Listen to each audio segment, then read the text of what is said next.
जय जय राधा जय जय राधा रमन हरि बोल जय जय राधा रमन हरि बोल जय जय राधा जय राधा रमन हरि बोल राधा रमन हरि बोल जय जय राधा रमन जय जय राधा जय जय राधा रमन हरि बोल जय जय राधा रमन हरि बोल जय जय राधा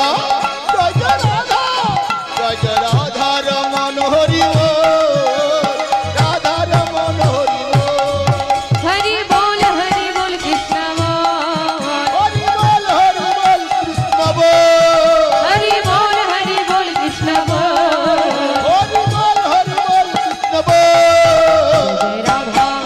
जय जय राधा जय जय राधा रमन हरि बोल जय जय राधा रमन हरि बोल जय जय राधा रमन हरि बोल राधा रमन हरि बोल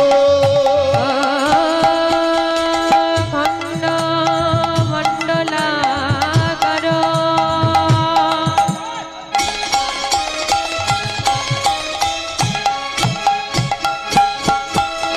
व्यक्तांगेन चराचरो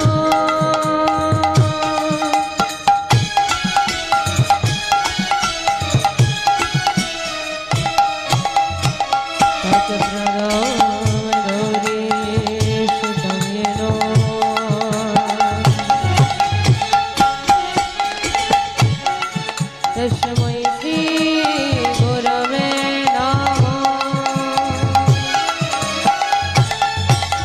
हे कृष्ण करुणा सिंधु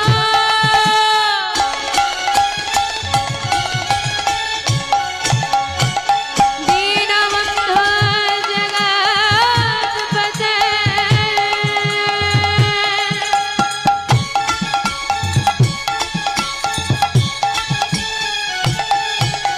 गोपेश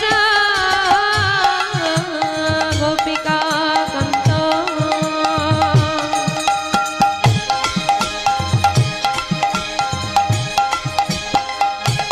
राधा कान्तो नमस्ते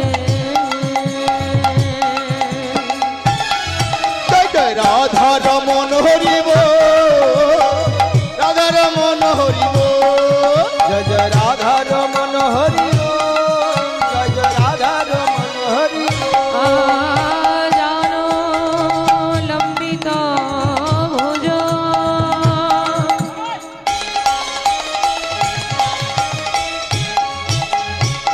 कनकाय वदातो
जय जय राधा रमन हरि बोल राधा रमन हरि बोल जय जय राधा रमन हरि बोल जय जय राधा रमन हरि बोल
হরে কৃষ্ণ কৃষ্ণ হরে হরে হরে রাম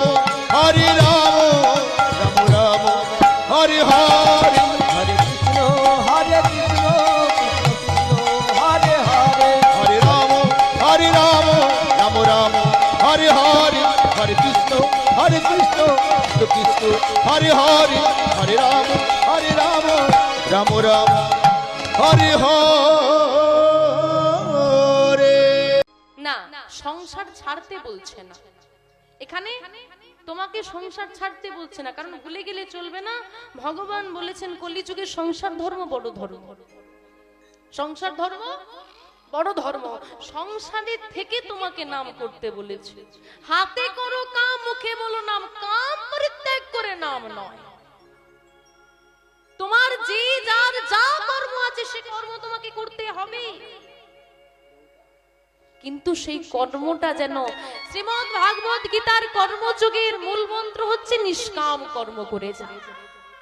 অর্জুন, তুমি যুদ্ধ করো, যুদ্ধে জিতবে কিনা সেটা ভেবো না, তুমি কাজ করো, ফলের আশা করো না।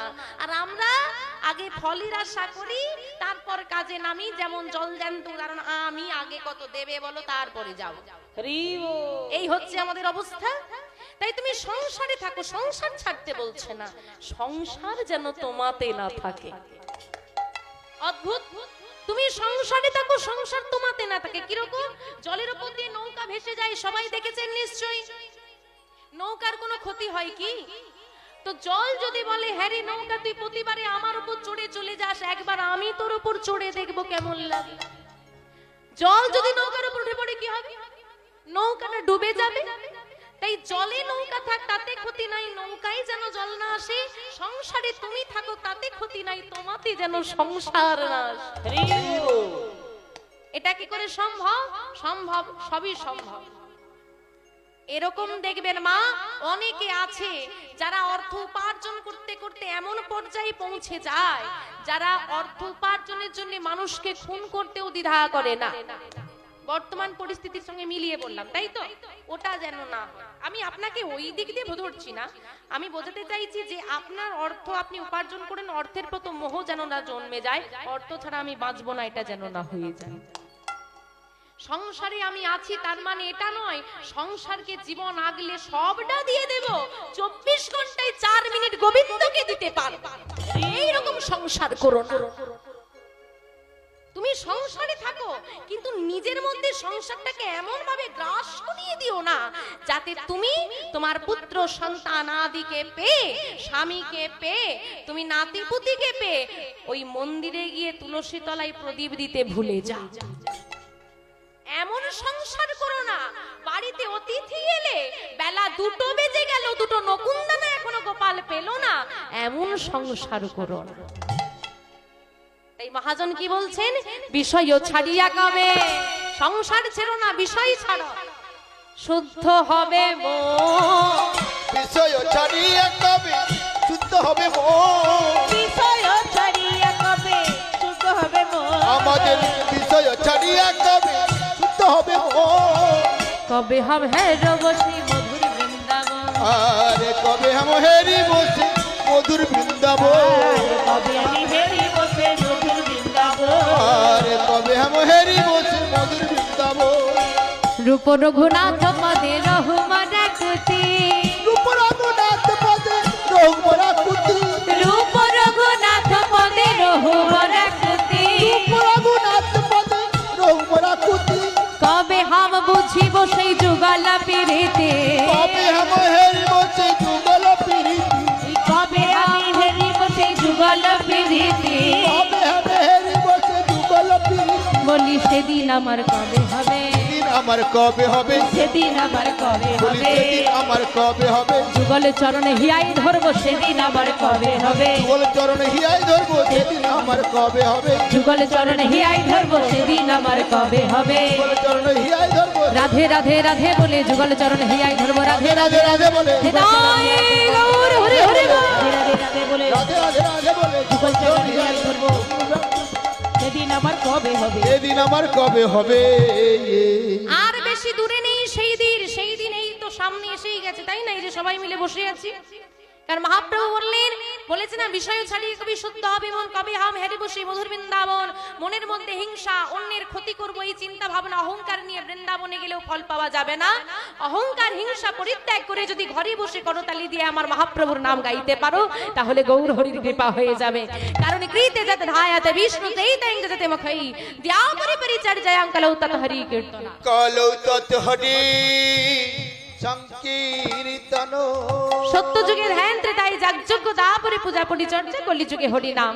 তাই করতালি দিয়ে হরি নাম গাইলেই কলির জীবের উদ্ধার হবে। আর এই নাম প্রচারিতে নিতাই গৌর দুই ভাই কলির জীবের দ্বারে দ্বারে এসে বলছে, এই যে শোনো শোনো, ও বাবা দূরে দাঁড়িয়ে আছো কেন, শোনো না। দুই ভাই এসেছে নামের প্রচার করতে, দুই ভাই নাম না প্রচার করলে তুমি আমি এক জায়গায় বসতে পারতাম না। তাহলে কি একবার বলবে? কি গো বলবে? যা বলাবো বলবে? জয় জয় চৈতন্য মহাপ্রভু কি। আর একটু জোরে বলবে কি? লো ভোল্টেজে হয়ে গেছে, এ ভোল্টেজ থাকলে চলবে না। একটু জোরে জয়ধ্বনি দেবে? দিতে পারবে? ঠান্ডায় সব সেঁতিয়ে গেছে গো, জোরে হবে? জয় জয় চৈতন্য মহাপ্রভু কি, জয় জয় চৈতন্য মহাপ্রভু কি, নিতাই চাঁদ কি, নবদ্বীপ ধাম কি। ওই দেখো তখন থেকে বলছি সামনে এসো, অমনি দূরে দাঁড়িয়ে আছে, এসো এসো। আর নিতাই চাঁদ ডেকে ডেকে বলে কাছে এসো কাছে এসো। আর যেই না কাছে এসেছে বলছে শোনো শোনো, ধরো লও। আরে ধরো লও। কাউকে কিছু দিতে হলে তাকে তো সামনে ডেকে দিতে হবে, দূর থেকে তো দিলে হবে না। ধরো লও। অমাইরা তোমাদেরকে বলছি ধরো লও, আমি নয়, নিতাই চাঁদ বলছে ধরো লও। ধরো লও মানে ধরে নাও। আর তোমাকে কিছু দিলে যদি ধরতে বলি, কেমন করে ধরবে একটু দেখাও দেখি। যদি কোনোদিন দেওয়ার ইচ্ছে হয় দেবো ভাবজি ভাবজি, মানে ভাবজি ভাবজি করেই কেটে যাচ্ছে, ওটা বড় কথা নয়, ভাবজি তো তবু। যদি কিছু দিতে হয় তোমরা কেমন করে ধরবে একটু দেখাও। এমন করে? কেমন করে? আচ্ছা এমন করে তো দেখি, বাড়াও দেখি নিতাই চাঁদ কি দিচ্ছে, একটু আমরা ধরবো সবাই মিলে। বাড়াও বাড়াও, যারা যারা ধরবে, যারা যারা নিতাই চাঁদ কিছু একটা দিতে এসেছে, যারা যারা ধরবে হাতগুলো বাড়াও। ধরবে না? এক্ষুনি যদি বলে এইখানে ফুলের তোড়া বিতরণ হচ্ছে, ওইখানে বিস্কুট বিতরণ হচ্ছে, হাতটা বাড়িয়ে দেবে না? মানুষ শুধু চাই, দিতে চায় না। এখন কিপটেমি করো না, হাত বাড়াও, দেবে এখানে ভালো জিনিসই দেবে, খারাপ কিছু দেবে না। হাত বাড়াও, এখানে প্রসাদের ব্যবস্থা আছে, দিচ্ছে, নিতাই চাঁদও দেবে, হাত বাড়াও। হ্যাঁ বড় বড় করে। ধরো লও রে কিশোরীর প্রেম, এর থেকে লোভনীয় জিনিস পৃথিবীতে নেই। কিশোরীর প্রেম দেবে, তার মানে শ্রীমতী রাধা রানীর প্রেম। ধরো লও রে কিশোরীর প্রেম, আমার নিতাই ডাকে আয়। ধরো লও কিশোরীর প্রেম, নিতাই ডাকে আয়। ধরো লও কিশোরীর প্রেম, নিতাই ডাকে আয়। ধরো লও কিশোরীর প্রেম, নিতাই ডাকে আয়। ধরো লও কিশোরীর প্রেম, নিতাই ডাকে আয়। আমার নিতাই ডাকে আয়, আয় প্রাণ গৌর ডাকে আয়। হরি বল। গৌর ডাকে আয়। আমার নিতাই ডাকে আয়, আয় প্রাণ গৌর ডাকে আয়। নিতাই ডাকে আয়, গৌর ডাকে আয়। ধরো লও রে কিশোরীর প্রেম, নিতাই ডাকে আয়। ধরো লও কিশোরীর প্রেম, নিতাই ডাকে আয়। ধরো লও কিশোরীর প্রেম, নিতাই ডাকে আয়। দেখো শান্তিপুর ডুবো ডুবো নদে ভেসে যায়। শান্তিপুর ডুবো ডুবো নদে ভেসে যায়। ওই না শান্তিপুর ডুবো ডুবো নদে ভেসে যায়। শান্তিপুর ডুবো ডুবো নদে ভেসে যায়। আরে থাম থাম থাম। ও মাইরা, নদীতে জল বেশি হলে কি হয়? বন্যা হয়, তাই তো? তা এমন প্রেম এনেছে বৃন্দাবন থেকে, রাধারানীর প্রেম, বাবা কিশোরীর প্রেম, আজকে শান্তিপুরটাকে ডুবিয়ে দিয়েছে। এইবার বলছে থাম থাম থাম, আর আনিস নে, এইবার সব ভেসে যাবে। কিন্তু নিতাই চাঁদ বলছে শোনো, আরো আনতে হবে। কেন? বলছে আজকে সবাই নিচ্ছে না। সেদিন তো হরিনাম সবাই নেয়নি, কিন্তু একটা দিন আসবে যেদিন আমাদের ভারতবর্ষের প্রেমধন্য রস সারা জগৎবাসী কাড়াকাড়ি করবে। দেখো এই ভারতবর্ষের না অস্ট্রেলিয়ায় হচ্ছে না, আমেরিকায় হচ্ছে না, বিদেশে হচ্ছে না, তা ওরা তো আমাদের প্রেমধন নিয়ে চলে যাচ্ছে, তাহলে কম পড়ে যাবে না? যাতে না কম পড়ে, তাই আমার নিতাই চাঁদ এমন প্রেম আনছে বাবা, শান্তিপুরকে ডুবিয়ে দিয়েছে। আর অতিরিক্ত নদীতে জল হয়ে গেলে কুল ভেঙে যায়, কুল ভেঙে গিয়ে বন্যা হয়ে যায়। আজকে তাই হলো, কি হলো জানো? দেখো কুল ভাঙিয়া আবার কুল ভাঙিয়া, আবার কুল ভাঙিয়া গোরার গায় উলো ধনি রে গায় হরি হরি বল আবার কুল ভাঙে ঢেউ উঠিলে লাগলো গোরার গায় ফুল ভাঙে উঠিয়ে লাগলো গোরার গায় ধরলো রে কিশোরী প্রেম ডাইরা গেয়া গায় গৌর হরি বল ধরলো কিশোরী প্রেম ডাইরা গেয়া ধরলো কিশোরী প্রেমিকা ডাকে আয় ধরলো কিশোরী প্রেম ডাইরা গেয়া ধরলো কিশোরী প্রেমিকা ডাকে আয় ধরলো কিশোরী প্রেম ডাইরা গেয়া ধরলো কিশোরী প্রেমিকা ডাকে আয় এদিকে মেয়েটা গোবিন্দের চরণে নয়ন বাড়ি দিয়ে গোবিন্দের সেবা দিচ্ছে, অন্যদিকে বসেছে আলোচনা সভা, বিভিন্ন মানুষের বিভিন্ন মতামত। কেউ বলছে অভাবে চুরি ডাকাতি হয়, যদি আমরা সবাই মিলে ডাকাত হরিদাসের খাওয়া পড়া খরচা দায়িত্বটা নিয়ে নিতে পারি, তাহলে তার জীবন অতিবাহিত করার জন্য এই ডাকাতি বৃত্তি করা প্রয়োজন পড়বে না, তাই তো মা? তাহলে ডাকাতেরও দায়িত্বটা নিয়ে নাও। হঠাৎ একজন বলছে দাঁড়াও বাপু, যদি ডাকাত হরিদাস অভাবে ডাকাতি করে অবশ্যই গ্রামের সবাই মিলে আমরা দায়িত্ব নিলে ডাকাতি বন্ধ হয়ে যাবে, কিন্তু ডাকাত হরিদাস যদি স্বভাবে ডাকাতি কি গো মা, হয় না? অভাবে ডাকাতি না, যদি স্বভাবে ডাকাতি করে তখন তো ওই ঘর বে বিপদকে টেনে আনা হবে না। তাহলে কি করা যায়? এরকম অনেক ঘটনা দেখা গেছে, স্বভাবে নয় অভাবে নয় স্বভাবে হচ্ছে। আর একটা কথা মায়েদের চলতি কথা আছে, কয়লার কালি যায় না ধুলে, আর মানুষের স্বভাব যায় না মূলে। এটা বাঙালির প্রবাদ আছে যে কয়লার কালি যতই ধাও সে যেমন যাবে না, তেমন মানুষ যদি বাঁকা স্বভাবের হয় যতই তাকে সোজা করার চেষ্টা করে সে সোজা হয় না। ঠিক তো? কার কার মতে ঠিক? একটু মায়ের এদিকে কি বলেন? ঠিক তো? ওদিকে ঠিক, এদিকে এদিকে তো উত্তরই দিয়ে দিয়েছে একদম ঠিক। আচ্ছা আমি বলি, কয়লার কালি যায় আগুনে পুড়িলে, আগুনে পুড়িলে মানুষেরও স্বভাব পরিবর্তন হয় সাধু সঙ্গ করিলে। সাধু সঙ্গ সাধু সঙ্গ সাধু সঙ্গ করিলে সাধু সঙ্গ সর্বশাস্ত্রে কয়, সর্বশাস্ত্রে কয় লবা মাত্র সাধু সঙ্গ জীবের চিত্ত শুদ্ধি হয়। জীবের চিত্ত শুদ্ধি জীবের চিত্ত শুদ্ধি শুদ্ধি হয়। এবার মায়েরা বলো, তোমাদের বাঙালির প্রবাদ আছে কয়লার কালি যায় না ধুলে, মানুষের স্বভাব যায় না মূলে। অন্যদিকে শাস্ত্রে বলছে সাধু সঙ্গ সর্বশাস্ত্রে কয়, সাধু সঙ্গ লওয়া মাত্র চিত্ত শুদ্ধি হয়। কোনটা ঠিক ধরবো এবার আমি? তোমরা বলছো হবে না, আর শাস্ত্র বলছে সাধু সঙ্গ করলে হবে, তাই তো? তার মানে এদিকে কি বলা হচ্ছে, যদি কয়লার কালি ধুলে না যায় আগুনে পুড়লে যাবে, মানুষ যতই বেকাটেরা হোক যদি সাধুর মতো সাধুর সঙ্গ হয়ে যায় তারও উদ্ধার হবে। না হলে কি দস্যু রত্নাকর বাল্মীকি হয়ে রামায়ণ রচিত করতে পারত? দস্যু রত্নাকর বাল্মীকি হয়ে রামায়ণ রচনা করতে পারত? তাহলে আজকে আমরা দেখব, আর বেশি উদাহরণ দেব না, কারণ এই প্রবাদ বাক্যটা তোমাদের মনে রাখবে। এই প্রবাদ বাক্যের বিরুদ্ধে আজকে লীলা, কারণ সাধু সঙ্গের ফলে কি হয় আজকে লীলায় আমরা দেখতে পাবো। তাহলে ডাকাতের ওই দায়িত্ব নিলে হবে না। বিভিন্ন মানুষের বিভিন্ন কথা হতে হতে কোনো মতেই কারো কথা মনোনীত হচ্ছে না, সময় বেড়ে যাচ্ছে, রাত হয়ে যাচ্ছে, এইভাবে তো আলোচনা সভা শেষই হবে না, সবাই সব রকম কথা বলছে।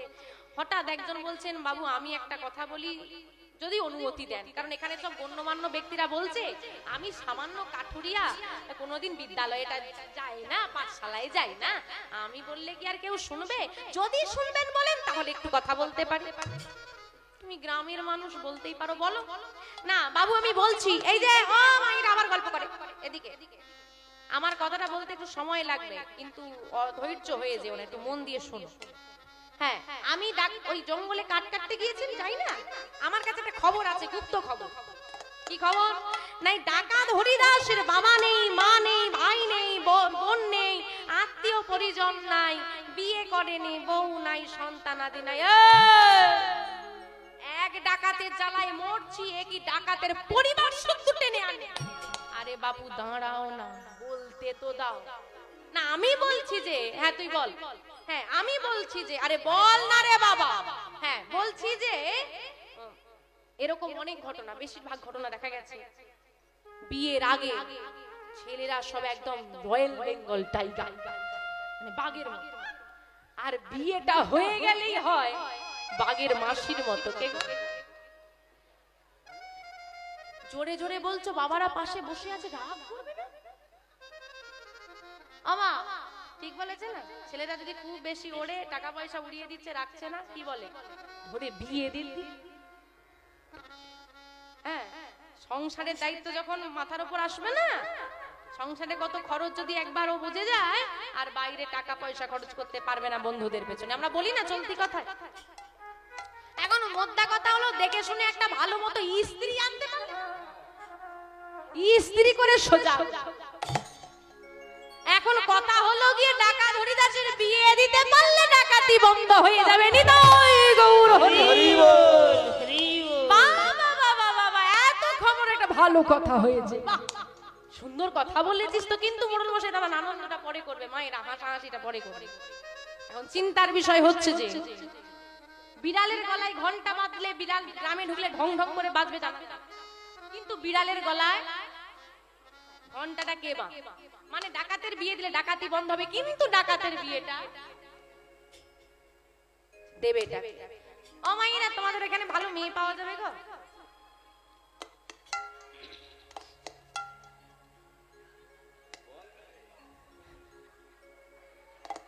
তোমার কি মাথাটা খারাপ আছে নাকি? কেন মাথা খারাপের কি আছে? ডাকাতি ঘটকালি করতে এসো? মায়েদেরকে জিজ্ঞেস করো না, ছেলে ইঞ্জিনিয়ার, ডাক্তার, মাস্টার, মেয়ে পাচ্ছে না, পাগলের মতো ঘুরছে, আর তুমি ডাকাতে ঘটকালি করতে? কি গো কি বলে? ঠিক বলেছে, সর্বনাশ। এ কোন গ্রামে এলুম রে বাবা, একটা মেয়ে দিতে পারছে না? মেয়ে নেই বলছো? আচ্ছা দেবে? ডাকাতকে দেবে না? ডাকাতকে দেবে না, ডাক্তারকে দেবে, ডাকাতকে দেবে না। শোনো, আসে যদি ডাক্তার, করবে কি গো ডাক্তার? আসে যদি ডাক্তার, ডাক্তার ডাক্তার করবে কি গো ডাক্তার? যদি একবার দয়াময়ের ডাক এসে যায়, মাথা গোড়ায় ডাক্তার বসে থাকলেও কিছু করতে পারবে না। তাই সব ছেড়ে দিয়ে ডাক্তারে, ডাক্তার, ডাক্তারের কাছে নয়, যেতে হবে ডাক্তারে। যদি গোবিন্দকে হা গোবিন্দ বাঁচাও বলে ডাকতে পারো, ওই ডাক্তারে মজতে পারো, তাহলে কোনো ডাক্তার লাগে। আমরা ডাক্তারের কাছে ছুটি না মা, আমি বলছি না ডাক্তারকে প্রয়োজন নেই, কিন্তু একটা কথা মনে রাখবে মা, মারে হরি তো রাখে কে, রাখে হরি তোমার। সব করো তার উপর আস্থা রেখে। এখন কথা হলো, তোমরা ডাকাতকে মেয়ে দেবে না বলছো, ঠিক আছে, দেবে না দেবে না বুঝবে। বোঝো ডাকাত অনেক ভালো, এখন ঘরে ঘরে যে ডাকাত গুলো আছে না, তার থেকে অনেক ভালো। কেউ তার মেয়ে দেবে না, কেন? সবার কাছেই তার নিজের সন্তান প্রিয়। গ্রামের মানুষের মধ্যে আলোচনা শুরু হয়ে গেল। মোড়ল মশাই এদিকে বলে বসে আছে, কার মেয়ে আছে বলো? দাদা তোমার একটা মেয়ে আছে। মাথা খারাপ হয়ে গেছে, গ্রামের সবাই ভালো থাকবে তার জন্য আমি আমার মেয়ের বলিদান দেবো। কেন? চুপ কর, একদম কিছু বলবি না, দেখ না কি হয়। কেউ আর এগিয়ে আসছে না। হঠাৎ করে একজন দুষ্টু ব্যক্তি, সবাই যখন আলোচনায় মেতে আছে, মোড়ল মশাইয়ের কাছে উঠে এলো। আর আরেকটা কথা বলে দিই, পরিস্থিতিটা এইরকম উঁচুতে মোড়ল মশাই বসে আছেন, আপনাদের মতো সবাই বসে আছেন, কিন্তু নেই শুধু এত আলো। ছোট্ট প্রদীপের আলোতে সবাই বসে আছে, সবার মুখ তো স্পষ্ট নয়। এই আধো অন্ধকারে একজন ব্যক্তি উঠে এসে মোড়ল মশাইয়ের পেছনে দাঁড়িয়ে পড়েছে, কেউ দেখতে পাচ্ছে না।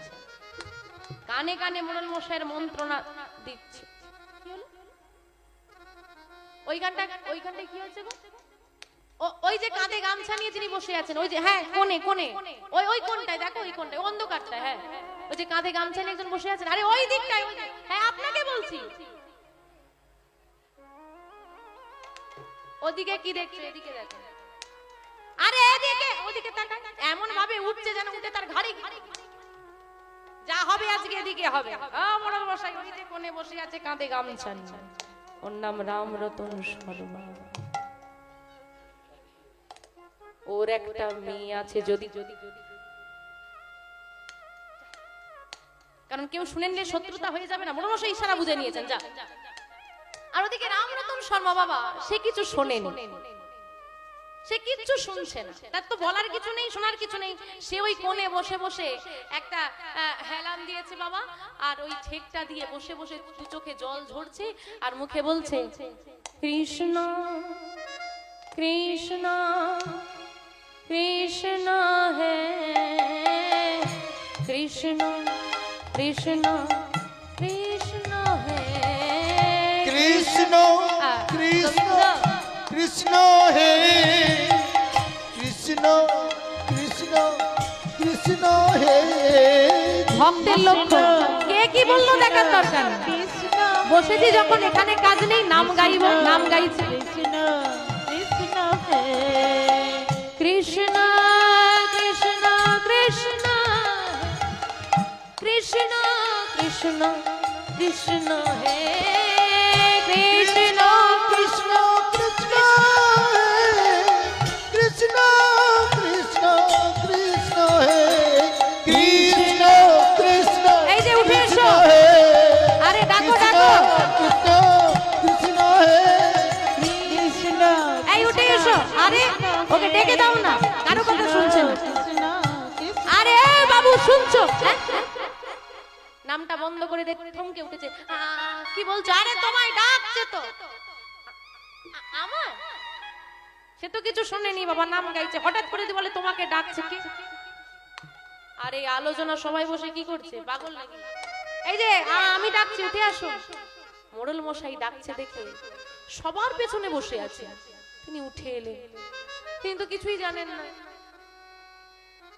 সবার সামনে এখানটা দাঁড়া। হ্যাঁ বাবু, আমার প্রণাম। কি নাম তোমার? আমার নাম রামরতন শর্মা। কি করা হয়? ওই বাড়িতে বাড়িতে পুজো করি বাবু। বাড়িতে কে কে আছে? আমার বাড়িতে ওই আমার গিরিধারী গোপাল, আর আমার স্ত্রী কাবেরী দেবী, আর আমার একটা ছোট্ট মেয়ে আছে মাধবী। লক্ষণীয় বিষয়, বাড়িতে কে কে আছে? প্রথম কে? তুমি কোনোদিন তোমার ফ্যামিলি মেম্বারের মধ্যে গোপালকে ধরেছো? অদ্ভুত বিষয়। তুমি কিন্তু অতিথি, সে কিন্তু মালিক। আমরা মালিককে বাদ দিয়ে সবাইকে গুনি। বাড়িতে কজন? চারজন, আমি, আমার স্ত্রী, ছেলে, মেয়ে। গোপালটা গেল কোথায়? তাকে কোনোদিন পরিবারের মধ্যেই ধরি। আর এদিকে গান বানিয়ে দিয়েছি, হরি হরি যতই বলো না হরি তোমায় সাড়া দেবে। আরে সাড়া কেন দেবে? তুমি যদি আমার সঙ্গে সম্পর্ক না করো, আমার চেনা জানা না হও, রাস্তায় আমাকে যতই ডাকো আমি তোমাকে সাড়া দিয়ে দেব? এমনিতেই বাবা মা বলে রাস্তায় বের করে, কেউ ডাকলে যাবি না, বলো না? ছোটদেরকে বলে না, ডাকলে যাবি না, কেউ কিছু দিলে নিবি না, এমনি বলে শেখা পাঠিয়ে দিচ্ছে। তা তুমি আমার অচেনা হলে তোমার আমাকে ডাকলে আমি এমনি চলে যাব। গোবিন্দকে কোনোদিন আপন তো ভাবিনি। আচ্ছা, তোমরা তাহলে গিরিধারী গোপালকে নিয়ে থাকো, বেশ বেশ ভালো ভালো। আচ্ছা, মেয়েটার নামটা যেন কি বললে? মাধবী। মাধবী, আচ্ছা। মেয়েটার বয়স কত হবে? ওই কত আর হবে, 13-14 বছর হবে বাবু। বিয়ে দিয়ে দিয়েছো? বিয়ে কি করে দেব বাবু, ঘরে তো কিছু নেই, কোন রকম বাড়িতে বাড়িতে পুজো করে সংসার চলে। মেয়ের বিয়ে দিতে হলে একটা খরচপাতি আছে। আচ্ছা আচ্ছা, ঠিক আছে ঠিক আছে, ঘরে অভাব আছে, মেয়ের বিয়ে দিতে পারছো না, বুঝতে পেরেছি, ঠিক আছে। শোনো রামরতন, তোমার মেয়ের বিয়ের দায়িত্বটা আমি নিলাম। তোমার মেয়ের বিয়েতে তোমাকে কোনো খরচ করতে হবে না। তা বলে ভেবো না যে চুপি চুপি বিয়ে হবে। সমগ্র গ্রাম নিমন্ত্রিত থাকবে তোমার মেয়ের বিয়েতে, আমি কথা দিলাম, কিন্তু তোমার কোনো খরচ হবে না। কিন্তু শোনো রামরতন, তোমার মেয়ে মাধবীর বিয়েটা দিতে হবে ওই ডাকাত হরিদাসের সঙ্গে। না না না না না, আমার অতটুকু মেয়েটাকে আমি ডাকাতের সঙ্গে। শোনো, আমি এই গ্রামের মোড়ল, গ্রামের সবার ভালো মন্দ আমাকে বিচার করতে হয়। তাই আপনাদের সকলের সম্মতি আছে? সবাই বলছে হ্যাঁ। বেশ, সকলের সম্মতি নিয়ে এটা বিচার হলো যে রামরতন শর্মার কন্যা মাধবীর সঙ্গে ডাকাত হরিদাসের বিবাহ হবে। না বাবু, এমনটা বলবেন না। শোনো রামরতন, বিচার যখন হয়ে গেছে, আমি যা বলে দিয়েছি সেটাই সিদ্ধান্ত, এটা আমার পরিবর্তন হবে না। আগামী 7 দিনের মধ্যে যদি তুমি তোমার মেয়ের বিয়ে ডাকাতের সঙ্গে দিতে না পারো, তাহলে এই গ্রামের ভিটে মাটি ছেড়ে যেদিকে দু চোখ যাই চলে যাবে। তোমার আর তোমার পরিবারের কোনো ঠাঁই এই গ্রামে আর হবে না। আর যদি 7 দিনের মধ্যে বিয়ে দিতে রাজি হও, তাহলে খবরটা আমায় জানিয়ে দিও। ধুমধাম করে তোমার মেয়ের বিয়ে হবে। তোমার মেয়ের বিয়ের দায়িত্ব আমি নিলাম। আজকের সভা এখানে শেষ হলো। রামরতন শর্মা পাগলের মতো একবার মোড়ল মশাইয়ের চরণে, একবার গ্রামবাসীর চরণে ধরছে। মোড়ল মশাই উঠে চলে যাচ্ছেন। মোড়ল মশাই যখন চলে যাচ্ছেন, গ্রামবাসী বসে কি করবে? সবাই চলে যাচ্ছে। ছুটে গিয়ে চরণটা ধরে বলছে, তোমরা যেও না, এই একটু দাঁড়িয়ে যা, আমার কথাটা একটু শুনে যা, তোমরা যেও না। কি গো ডাক, যদি একবার দয়াময়ের ডাক এসে যায়, মাথা গোড়ায় ডাক্তার বসে থাকলেও কিছু করতে পারবে না। তাই সব ছেড়ে দিয়ে ডাক্তারের কাছে নয়, যেতে হবে ডাক্তারে।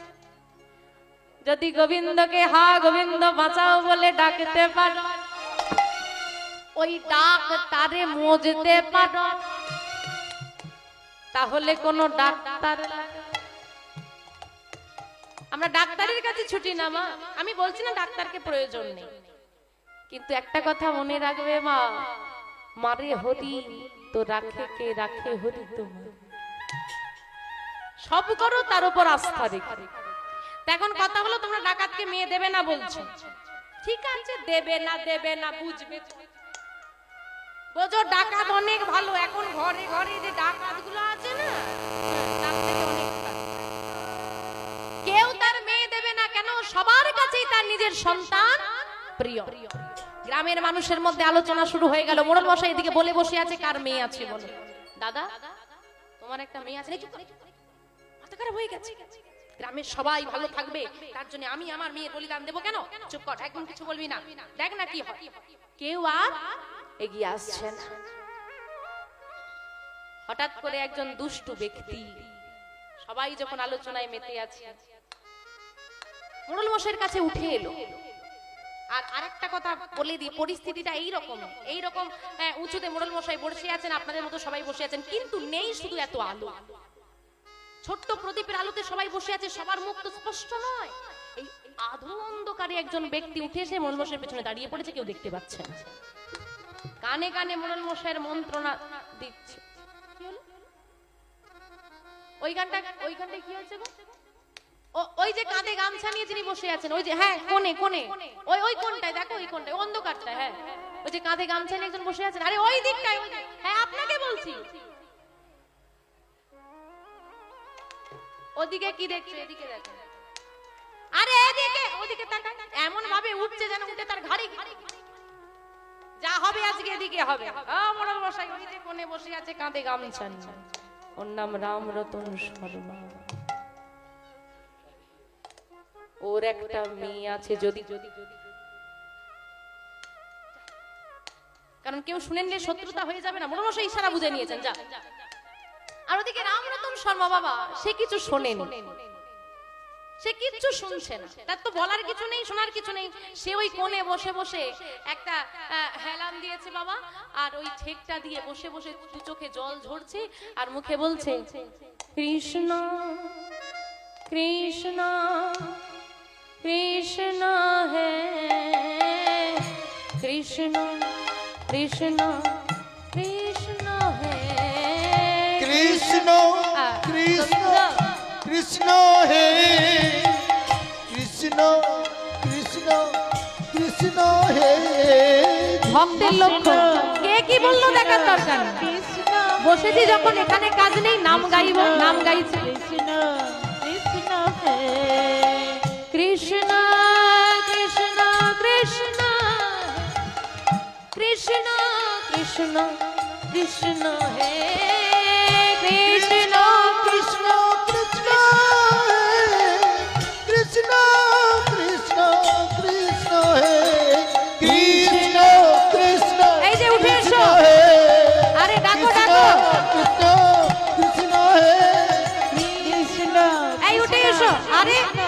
রেখে দাও না, কারো কথা শুনছে না। কৃষ্ণ কৃষ্ণ আরে বাবু শুনছো? হ্যাঁ? নামটা বন্ধ করে দেখ, থমকে উঠেছে। কি বলছো? আরে তোমায় ডাকছে তো। আমার সে তো কিছু শোনেনি বাবা, নাম গাইছে, হঠাৎ করে বলে তোমাকে ডাকছে কি? আর এই আলোচনা সবাই বসে কি করছে, পাগল নাকি? এই যে আমি ডাকছি, উঠে আসো। মোড়ল মশাই ডাকছে দেখে সবার পেছনে বসে আছে, তিনি উঠে এলেন, তিনি তো কিছুই জানেন না। সবার সামনে এখানটা দাঁড়া। হ্যাঁ বাবু, আমার প্রণাম। কি নাম তোমার? আমার নাম রামরতন শর্মা। কি করা হয়? ওই বাড়িতে বাড়িতে পুজো করি বাবু। বাড়িতে কে কে আছে? আমার বাড়িতে ওই আমার গিরিধারী গোপাল, আর আমার স্ত্রী কাবেরী দেবী, আর আমার একটা ছোট্ট মেয়ে আছে মাধবী। লক্ষণীয় বিষয়, বাড়িতে কে কে আছে? প্রথম কে? তুমি কোনোদিন তোমার ফ্যামিলি মেম্বারের মধ্যে গোপালকে ধরেছো? অদ্ভুত বিষয়। তুমি কিন্তু অতিথি, সে কিন্তু মালিক। আমরা মালিককে বাদ দিয়ে সবাইকে গুনি। বাড়িতে কজন? 4 জন, আমি, আমার স্ত্রী, ছেলে, মেয়ে। গোপালটা গেল কোথায়? তাকে কোনোদিন পরিবারের মধ্যেই ধরি। আর এদিকে গান বানিয়ে দিয়েছি, হরি হরি যতই বলো না, হরি তোমায় সাড়া দেবে। আরে সাড়া কেন দেবে? তুমি যদি আমার সঙ্গে সম্পর্ক না করো, আমার চেনা জানা না হও, রাস্তায় আমাকে যতই ডাকো, আমি তোমাকে সাড়া দিয়ে দেব? এমনিতেই বাবা মা বলে রাস্তায় বের করে, কেউ ডাকলে যাবি না, বলো না? ছোটদেরকে বলে না, ডাকলে যাবি না, কেউ কিছু দিলে নিবি না, এমনি বলে শেখা পাঠিয়ে দিচ্ছে। তা তুমি আমার অচেনা হলে তোমার আমাকে ডাকলে আমি এমনি চলে যাব? গোবিন্দকে কোনোদিন আপন তো ভাবিনি। আচ্ছা, তোমরা তাহলে গিরিধারী গোপালকে নিয়ে থাকো। বেশ বেশ, ভালো ভালো। আচ্ছা, মেয়েটার নামটা যেন কি বললে? মাধবী। মাধবী, আচ্ছা। মেয়েটার বয়স কত হবে? ওই কত আর হবে, 13-14 বছর হবে বাবু। বিয়ে দিয়ে দিয়েছো? বিয়ে কি করে দেব বাবু, ঘরে তো কিছু নেই। কোন রকম বাড়িতে বাড়িতে পুজো করে সংসার চলে, মেয়ের বিয়ে দিতে হলে একটা খরচপাতি আছে। আচ্ছা আচ্ছা, ঠিক আছে ঠিক আছে, ঘরে অভাব আছে, মেয়ের বিয়ে দিতে পারছো না, বুঝতে পেরেছি, ঠিক আছে।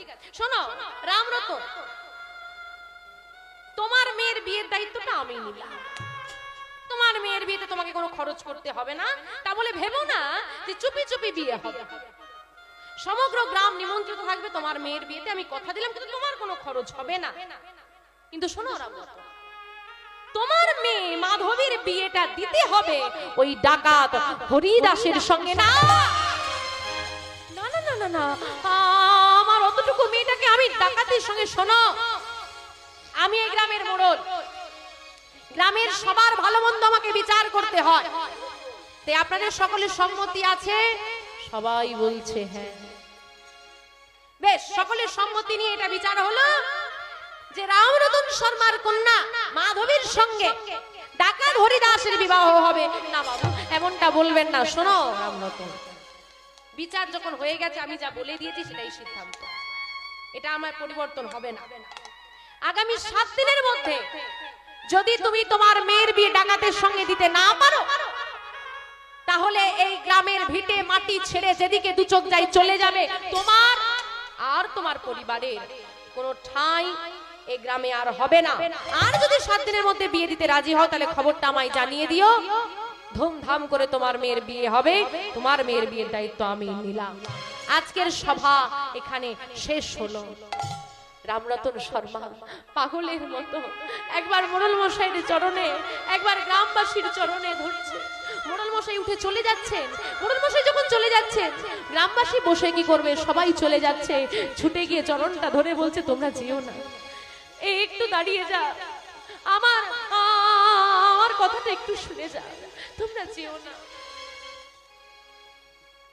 এই জগতে জীবন্ত ভগবান হলো পিতামাতা। তুমি ভগবানকে কোনোদিন চোখে দেখেছো? দেখো,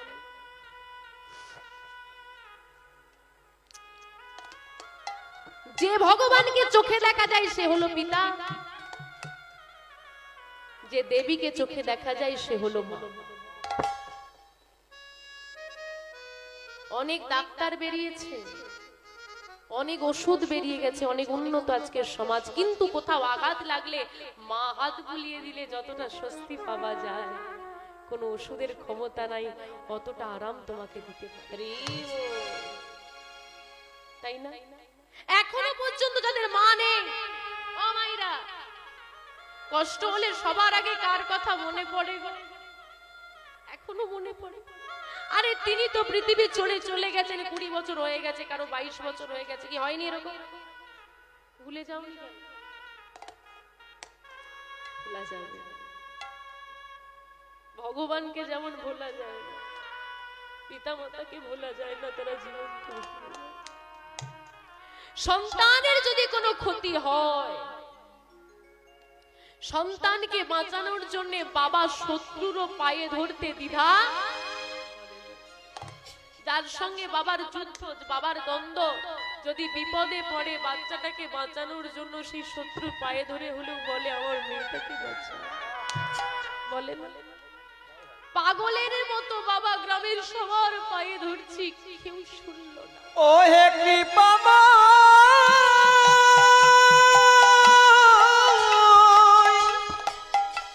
ও হে করুণা, করুণা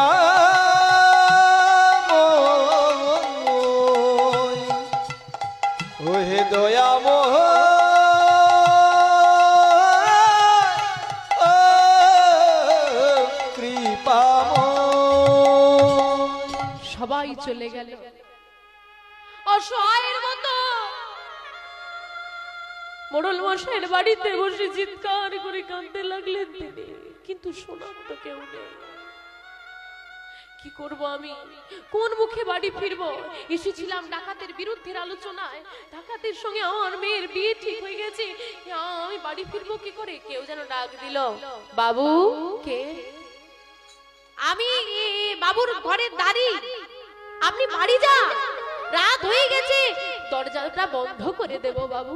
ও তারা গামছা দিয়ে চোখের জলটা মুছতে মুছতে হ্যারিকেনের বাতিটা বাড়িয়ে হাতে লাঠি নিয়ে বাড়ির দিকে চলে যাচ্ছেন তিনি। একবার ভাবছেন আমি তো বাড়ি ফিরতে পারবো না, মেয়েটাকে তো মুখটা দেখাতে পারবো না, আমি আত্মহত্যা করব। যখন রামরতন শর্মা রাতের অন্ধকারে আত্মহত্যা করতে গেল, কে যেন পাশ থেকে বলছে, রামরতন ভুলে যেও না, এই গ্রামবাসীর নজর তোমার মেয়ের দিকে, যদি তুমি না থাকো ওরা তোমার মেয়েকে ছাড়বে না। সত্যি তো তাই। অন্তর যখন বাধা দিয়ে উঠলো, আমি থাকলে রুখে দাঁড়াবো, ওই মেয়েটা কি করবে? না না, তো মরলে চলবে না, দয়া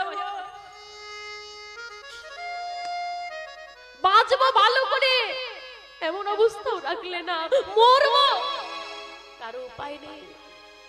হাঁটতে হাঁটতে বাড়ি ফিরে এসেছে, এদিকে দেখছে সবাই বাড়ি ফিরে এসেছে, বাবা কেন বাড়ি ফিরেনি সেই চিন্তায় মেয়েটা দরজাটা খুলে দাঁড়িয়ে আছে। আমার এত বড় সৌভাগ্যের থেকে কি আমি তোকে বঞ্চিত করতে পারি? ও মায়েরা শুনছো তো? বলো, সাহস আছে পাঠাবে যুদ্ধে?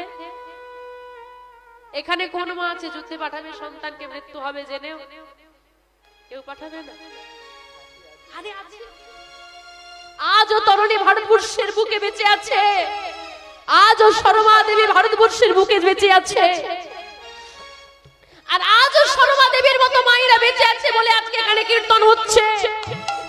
আজও শর্মা দেবীর মতো মায়েরা আছে বলে তুমি তোমার সন্তানকে বুকে জড়িয়ে ধরে ঘুমাও। ভেবে দেখেছো যে রাতটা তুমি নিশ্চিন্তে ঘুমিয়েছিলে, সেই রাতে আমার দেশের জন্য কত শহীদ প্রাণ দিয়ে দিয়ে শহীদ হয়ে গেছে, কত দেশের সেনা, তাদের মা ছিল না, তাদের মা জানতো না যে যুদ্ধে আমি আমার সন্তানকে পাঠাচ্ছি সে ফিরে আসবে না, তাদের মা বলতো দেশের জন্য প্রাণ দিয়েছে, এটা কত সুন্দর।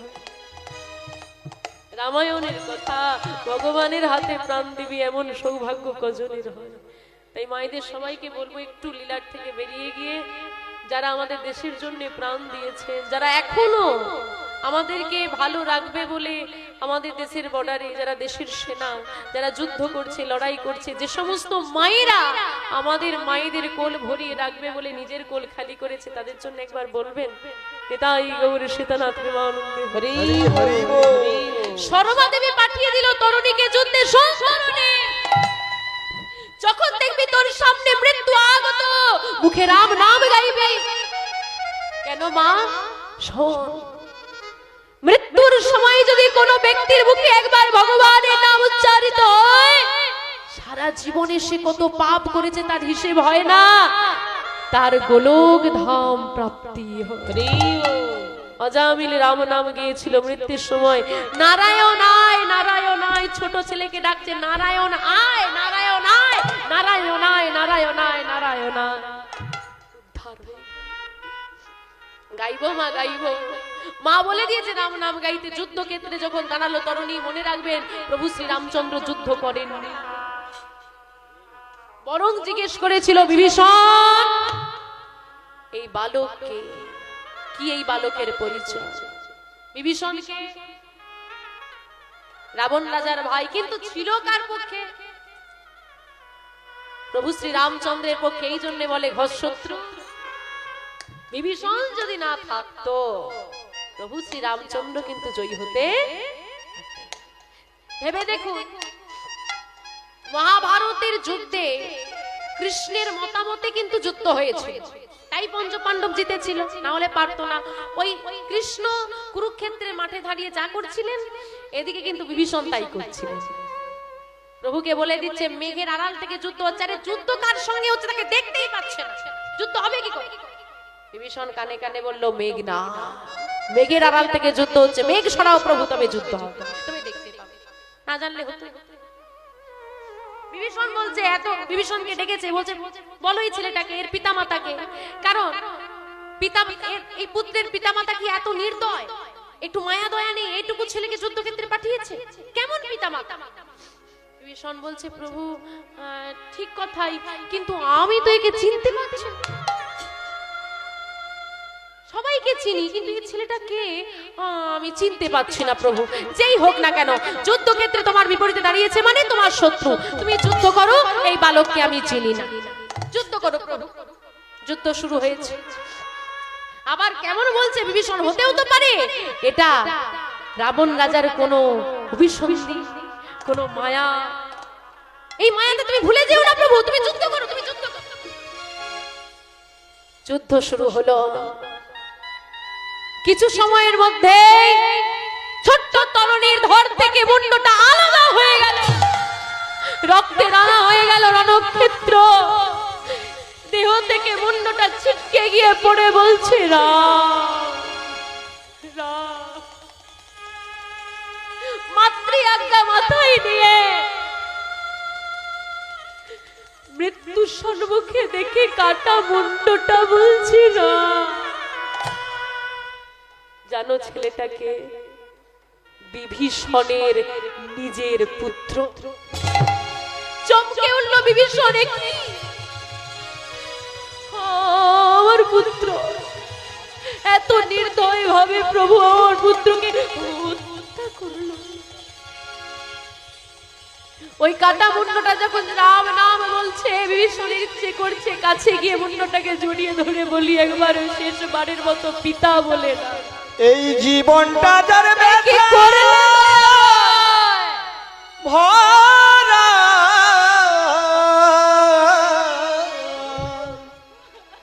এই জীবনটা যার ব্যথা ভরা বলো সুখ চাওয়া কি ভুল কেন বন্ধু ভালোবেসে ফোটালে যে ফুল কেন বন্ধু কেন কেন বন্ধু ভালোবেসে ফোটালে যে ফুল বিধিরে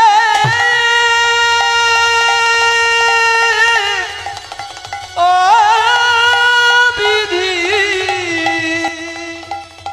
ও হে কৃপা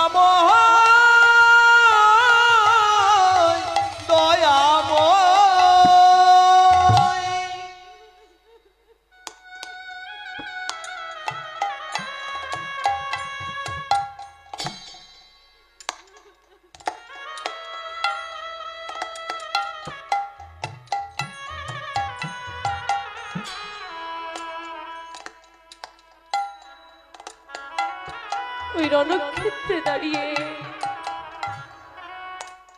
বিভীষণ সেদিন যায়নি ওই কাটা মুন্ডটার কাছে, চিৎকার করে পুত্র বলে কাঁদেননি তিনি, শুধু পাথরের মতো দাঁড়িয়েছিলেন।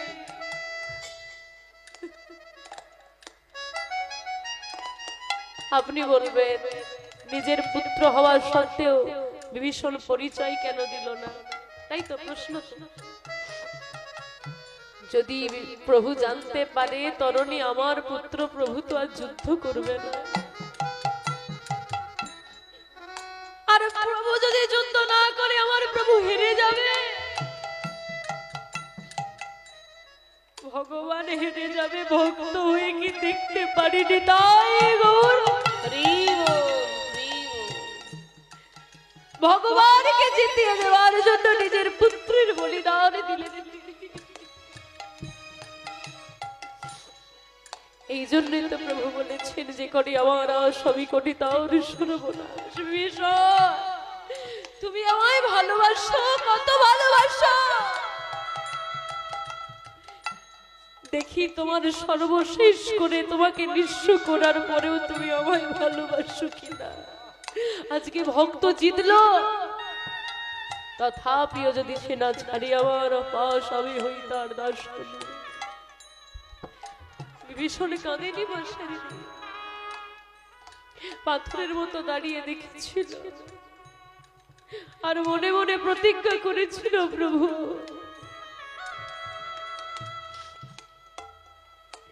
আমি যখন এসেছিলাম যুদ্ধে, মায়ের কোল থেকে হাতটা বাড়িয়ে দিয়ে তরুণী আমাকে বলেছিল বাবা কখন ফিরবে।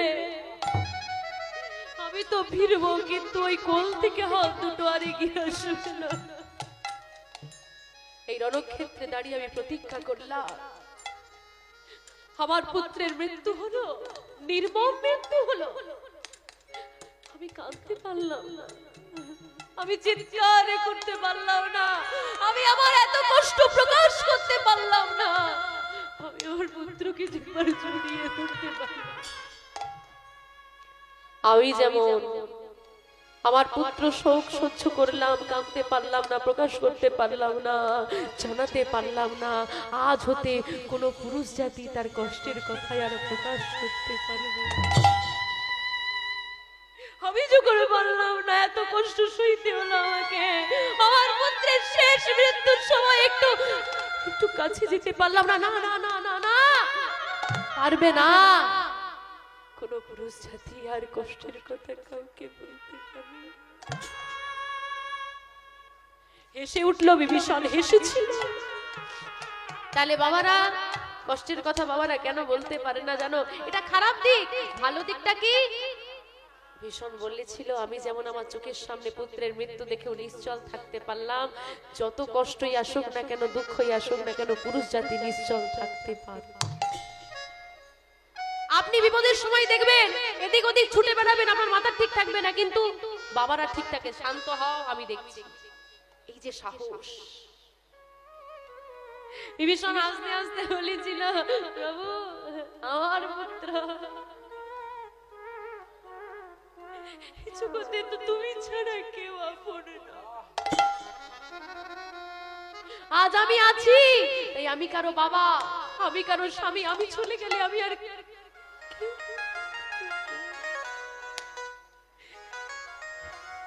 তুমি যদি চাও আমার সন্তান থাকবে, তুমি না চাইলে আমি তো থাকবো না। সন্তান তাহলে কার? তুমি যতদিন চাইবে আমি ততদিন পিতা, তুমি যতদিন চাইবে আমি ততদিন স্বামী, তুমি যতদিন চাইবে আমি ততদিন স্ত্রী। তুমি না চাইলে কেউ না, কারণ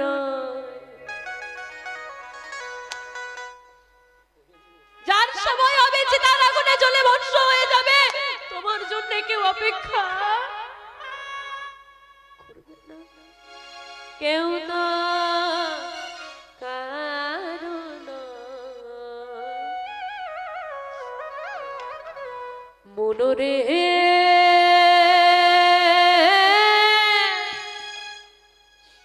কেউ তো কারণ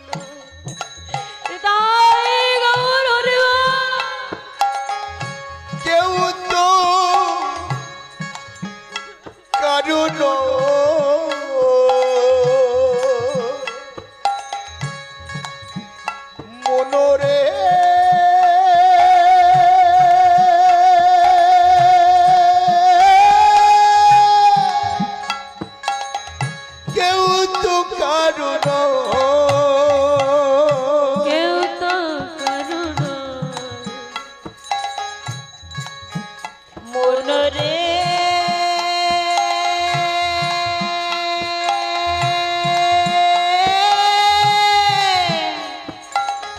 কেউ তো কারণ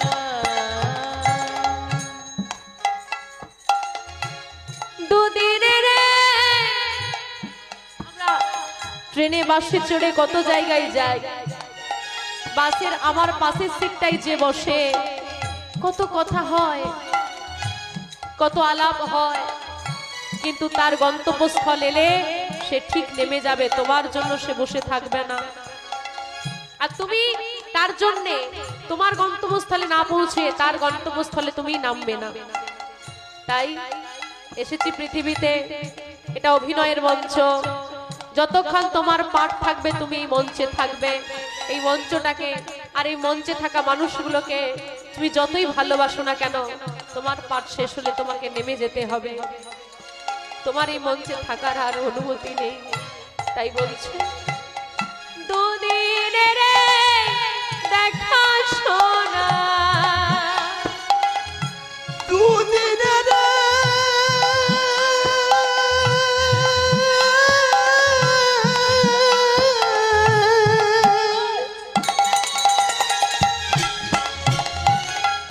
দেখা শোনা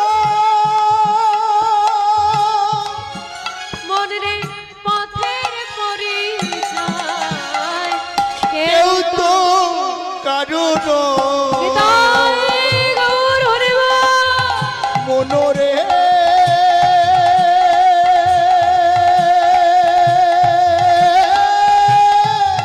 কেউ তো কারুণ কেউ তো কারুণ ওরে পাগল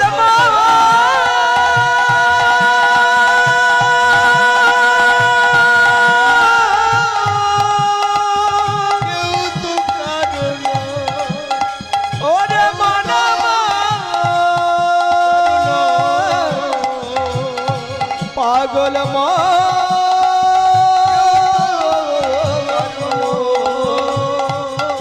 মনরে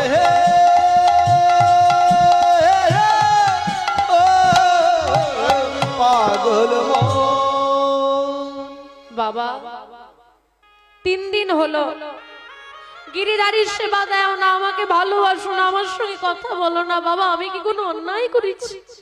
তুমি কি আমার প্রতি রেগে আছো? বলো না বাবা। মা তোর উপর রেগে কেন থাকবো? তাহলে তুমি আমাকে আর আগের মতো ভালোবাসো না কেন? তুমি আমার সঙ্গে কথা বলো না কেন? আমাকে কাছে ডাকো না কেন? আমার মাথায় হাত বুলিয়ে ঘুম পাড়িয়ে দাও না কেন? তোর উপর আমি রেগে নেই রে মা, তবে আমি তোর কাছে একটা অপরাধ করে ফেলেছি। কি অপরাধ বাবা? তোর মাকে ডেকে আন। কাবেরী দেবী এলেন। কি হয়েছে বলো দেখি তোমার? 3 দিন হলো না ঘুমোচ্ছ, না সেবা করছো, না বাইরে কোথাও বেরোচ্ছ, না কারোর সঙ্গে কথা বলছো। কি হয়েছে? কাবেরী আমি একটা ভুল করে ফেলেছি। কি ভুল করেছো? সেই দিন ওই যে সবাই গিয়েছিলাম না, আলোচনার সবাই ডাকাত হরিদাসের বিরুদ্ধে। হ্যাঁ গিয়েছিলে, সেখানে তো কি হলো কিছুই তো বললে না। ফিরে এসে গ্রামবাসী সবাই সিদ্ধান্ত নিয়েছে 7 দিনের মধ্যে ডাকাত হরিদাসের সঙ্গে আমাদের মেয়ে মাধবীর বিয়ে দিতে হবে। না অমন কি বলছো কি তুমি? না না না না না, গ্রামবাসী বললো বলে কি বিয়ে হয়ে গেল? আমার মেয়েকে আমি কোনোভাবেই ডাকাতের সঙ্গে বিয়ে দিতে দেব না। বিয়ে না দিলে চলে যেতে হবে, গ্রাম ছেড়ে চলে যাব। কিন্তু তা বলে জেনে শুনে মেয়েটাকে একটা ডাকাতের হাতে তুলে দিবে তুমি? স্বামী এটা তুমি করো না। আমি যে নিরুপায়, গ্রাম ছেড়ে যাব কোথায়? এই মেয়েটাকে নিয়ে কি গাছতলায় গিয়ে বসবো? সেই গ্রামে যে কোনো বিপদ হবে না? বাবা মা চিন্তা করো না।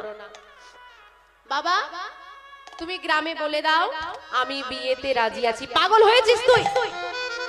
কি বলছিস কি মাধবী? ডাকাতের সঙ্গে? মা ভাগ্যের লেখা কি কেউ খণ্ডাতে পারে? সবার কপালে সব হয় এটা ভাবছো কেন? যে ভালো গান গাইতে পারে সে কি নাচতে পারে? যে বিদেশ ভ্রমণ করতে পারে সে হয়তো ভালো আঁকতে পারে না। যে ভালো কথা বলতে পারে সে হয়তো চোখে দেখতে পায় না।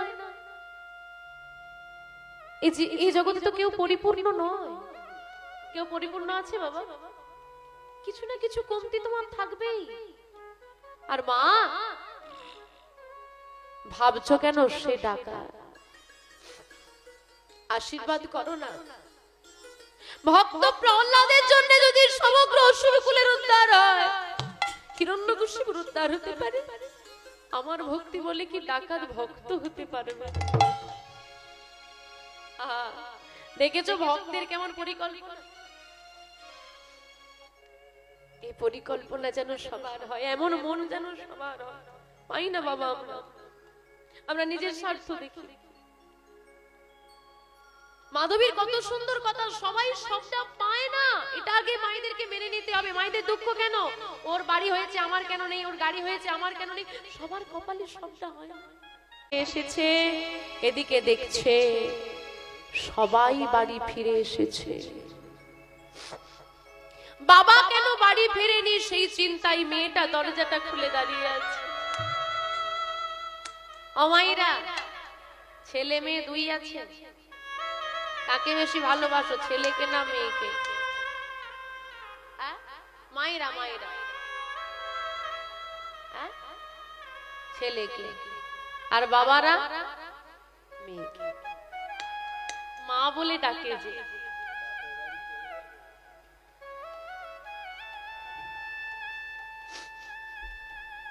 কেন জানো? ওই মেয়েটা বলে গো, মা যখন বলে বাবু খেয়ে নে, মেয়েটা কি বলে? বাবা আসো। ফোনটা তুলে ছেলেটা বলবে বাবা তুমি এটা আনবে ওটা আনবে, মেয়েটা আগে জিজ্ঞেস করবে কখন আস।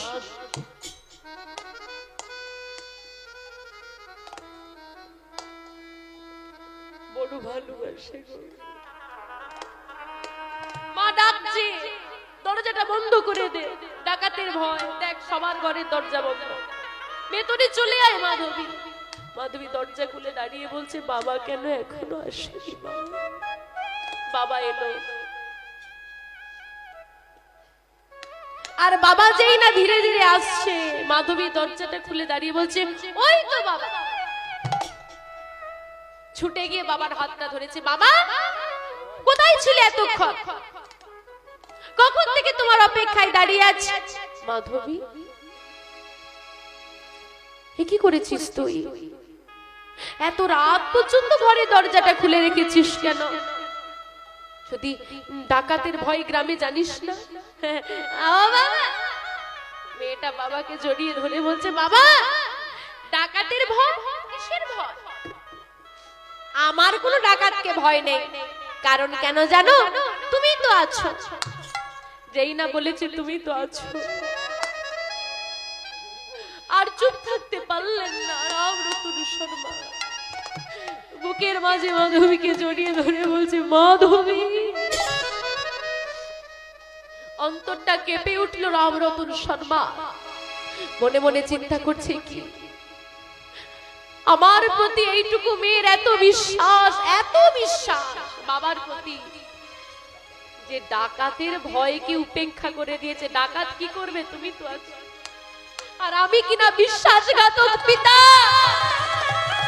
সেই ডাকাতের সঙ্গে আমার মেয়ের বিয়ে ঠিক করেছে। বাবা, প্রত্যেকটা বাবা মা সন্তানের জন্য অনেক ত্যাগ করেন। তো আমি অনেক বাবা মাকে আমি বলতে শুনেছি, সন্তানদেরকে বলে তুই আমায় ভালোবাসিস।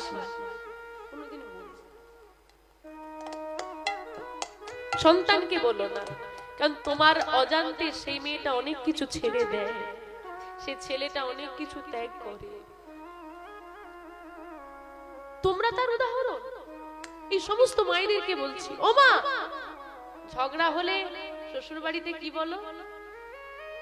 দরকার নেই, থাকবো না। কোথায় যাবে? বাপের বাড়ি চলে যাবে। বলে না কোথায় কোথায় মেয়েরা? কেন বলে? বাবা তো আর উপার্জন করতে পারে না, বাবা এখন অসুস্থ।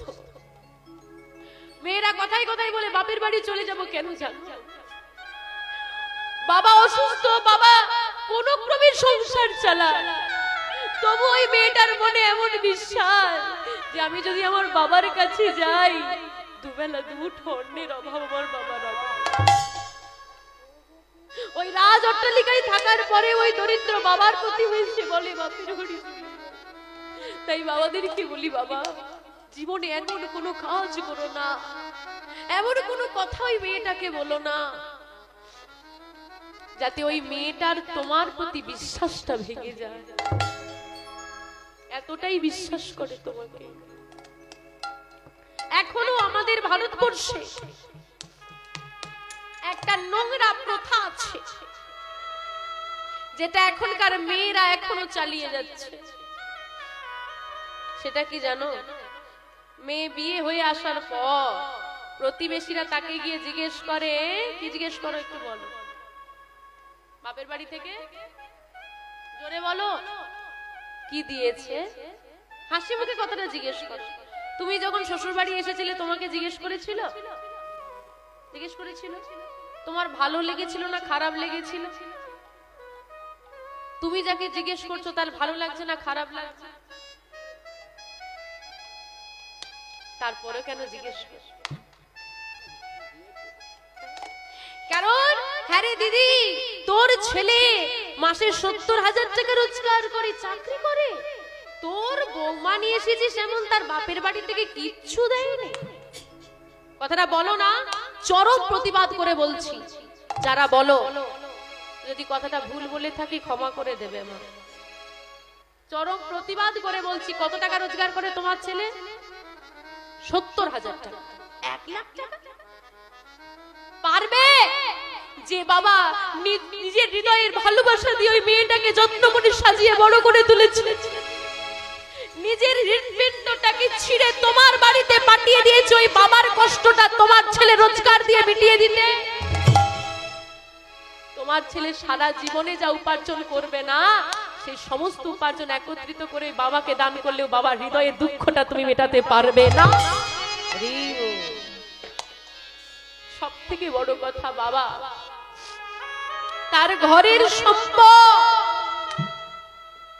যেটার গায়ে এখনো পর্যন্ত কলঙ্কের দাগ লাগেনি, যে মেয়েটা 20 বছর পর্যন্ত বাবার ঘরে থাকার পরেও আঙুল তুলে প্রতিবেশী একটা কথা বলতে পারেনি, তোমার বাড়িতে 20 দিন আসার পরেই সেই মেয়েটার গায়ে সেই কলঙ্কের দাগ লাগে কি করে? সেই মেয়েটার দিকে তোমরা আঙুল তোলো।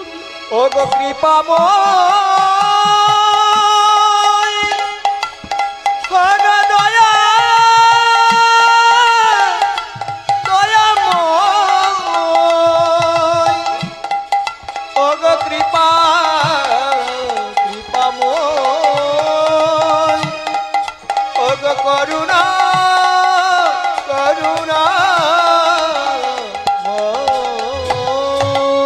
এত কষ্ট করে মেয়েটাকে বিয়ে দেওয়ার পর যদি বাবা জানতে পারে মেয়েটা সুখে নেই, কি যে যন্ত্রণা বাবার।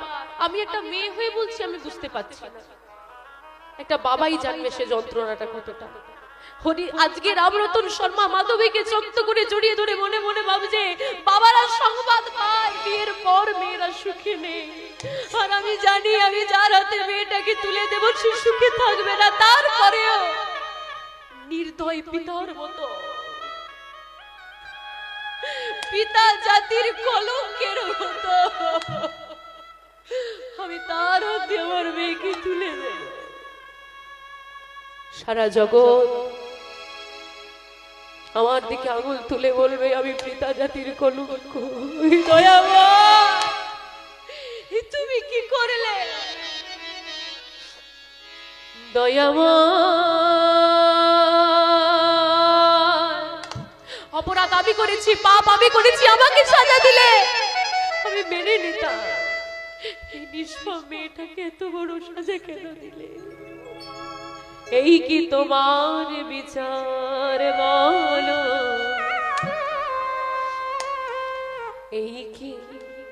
তোমার বিচার নিতাই গৌর হরি বল হরি বল। কৃপা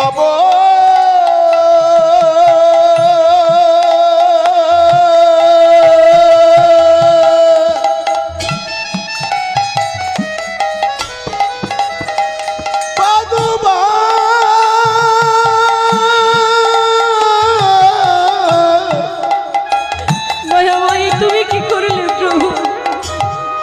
এই কি তোমার বিচার দয়া, এই কি তোমার লীলা, পাবো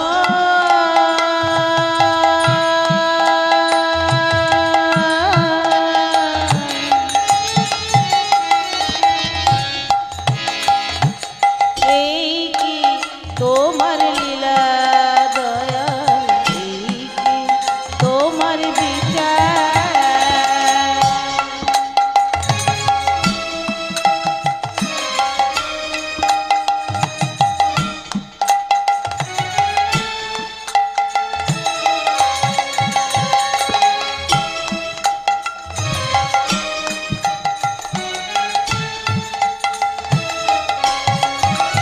তুমি কারে হাসা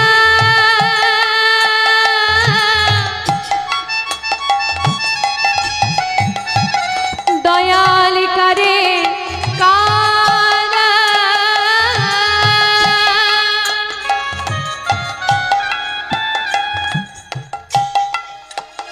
দয়াল করে হাসা,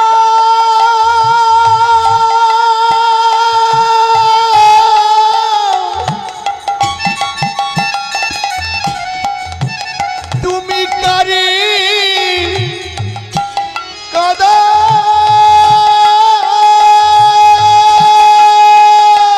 তুমি ঘরে হাসা কি করলে প্রভু?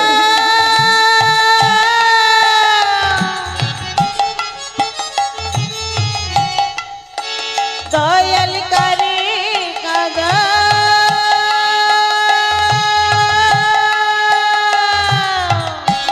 কারে করো অবহেলা এই কি তোমার লীলা তাই গৌর দয়াল, হরি বল। এই কি তোমার লীলা, কি পাবো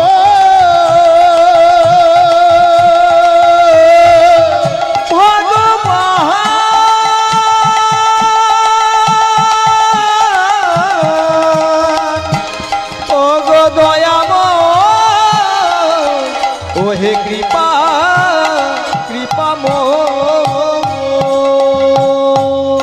বাবা তুমি কাঁদছো কেন? বাবা কাঁদছি কই না তো রে মা। ও অনেক চোখে একটু কম দেখি তো, বয়স হয়েছে তাই হয়তো জলা। চল চল ঘরে চল। ঘরে এসে বাবা এসেছে, যা এবার সেবা কর। কাবেরী বলো, মাধবীকে নিয়ে তুমি সেবা করে নাও। আমার শরীরটা আজ মোটেই ভালো নেই গো, আমাকে একটু ঘুমোতে দাও। বাবা তুমি সেবা করবে না, তোমার জন্য তো আমি বসে আছি। আজ শরীরটা ভালো নেই মা। বাবার শরীরটা হয়তো অসুস্থ, বয়স হচ্ছে, অসুস্থ হতেই পারে। আয় আয় তুই বস। রামরতন শর্মা বিছানায় গিয়ে শয়ন করলেন, পাশে গিয়ে ঘুমোলো মাধবী। কিন্তু বাবা ঘুম কি আসবে? সারা রাত ঘুমোলো না। সকাল হয়েছে, সকালবেলায় প্রতিদিন উঠে গিরিধারীর সেবা দেয়, আজকে সেবাও দিচ্ছে না, গিরিধারীর কাছে যাচ্ছে না, কারোর সঙ্গে কথা বলছে না। প্রতিদিন বাড়িতে বাড়িতে পুজো করতে যায়, পুজো পাঠ বন্ধ করে দিয়েছে, ঘরের বাইরে বেরোয় না, কারোর সঙ্গে কথা বলে না, মন মরা হয়ে বসে আছে, সেবা ভুলে গেছে। কি হলো? 3 দিন ধরে জিজ্ঞাসাবাদ চলছে, বাবা কি হয়েছে বলো। স্ত্রী জিজ্ঞেস করেছে, কি গো তোমার খুব শরীর খারাপ বলো। 3 দিন হয়ে গেছে মা মুখে কোনো কথা তিনি বলতে পারছেন না। আসলে তার ভেতরে যে যন্ত্রণাটা, সেটা তো কাউকে বোঝাতে পারছে না।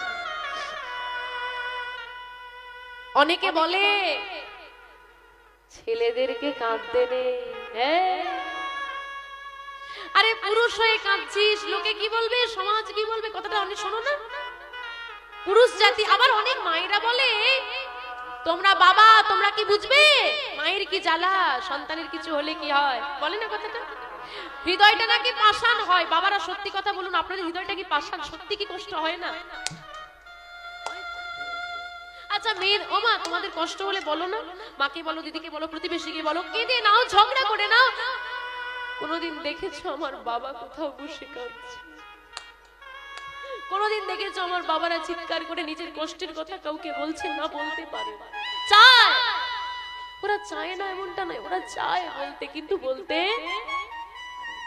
কেন পারে না জানো? প্রতিজ্ঞা অন্য কারো, পালন করছে অন্য কেউ। অদ্ভুত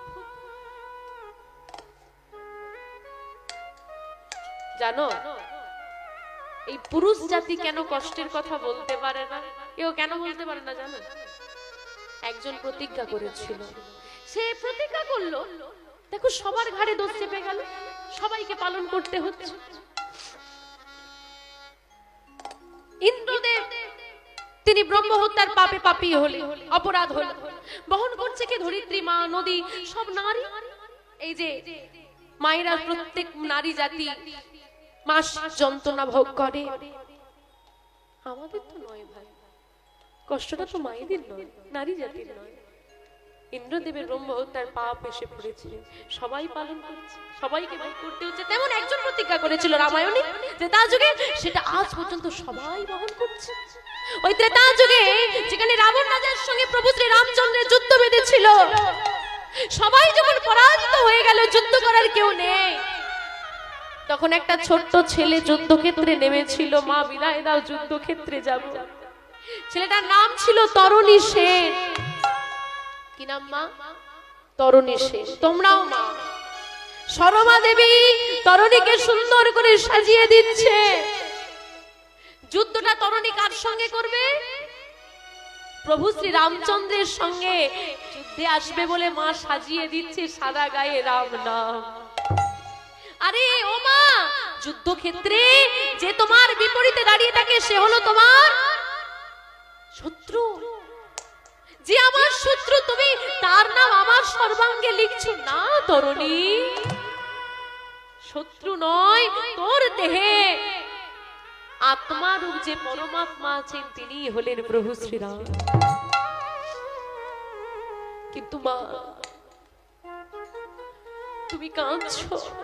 হ্যাঁ বাবা, এ বিদায় চির বিদায়। এতক্ষণ যারা যুদ্ধক্ষেত্রে গেছে কেউ ফিরে আসেনি, তুইও আর কোনোদিন ফিরে আসবি না তরণী, বলছে মা। একটা প্রশ্ন করব, বল, তুমি তো আমার মা, প্রত্যেকটা মা তো তার নিজের জীবনের থেকেও সন্তানকে বেশি ভালোবাসে। আমার মৃত্যু হবে জেনেও তুমি আমায় যুদ্ধে পাঠিয়ে দিচ্ছ।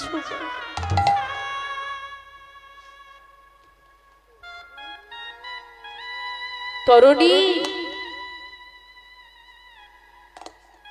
কত যোগী বনে ঋষি যাকে যোগে পায় না, ধ্যানে ধ্যানে পায় না, গুণে গুণে পায় না, কত মানুষ কেঁদে পায় না। যার একবার চরণ পাওয়ার জন্য মানুষ সারা জীবনটা কাটিয়ে দেয় নয়নে জলে, তোর কত সৌভাগ্য, সেই প্রভুর হাতে তোর মৃত্যু হবে। নিতাই গৌর শ্রীমতী রাধা রানী কে। কৃষ্ণ নাম গাইতে গাইতে, কৃষ্ণ বৃন্দাবন বলতে বলতে বৃন্দাবনে যাচ্ছে, আমরাও যাবো আজকে বৃন্দাবনে। কৃষ্ণ বলে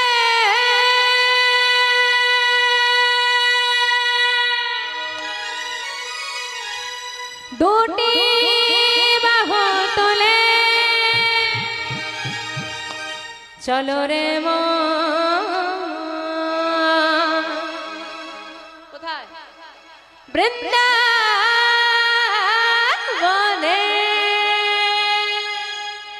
নিতাই গৌর হরি হরি হরি বল।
ভয়, এ নামে আছে শুধু জয়।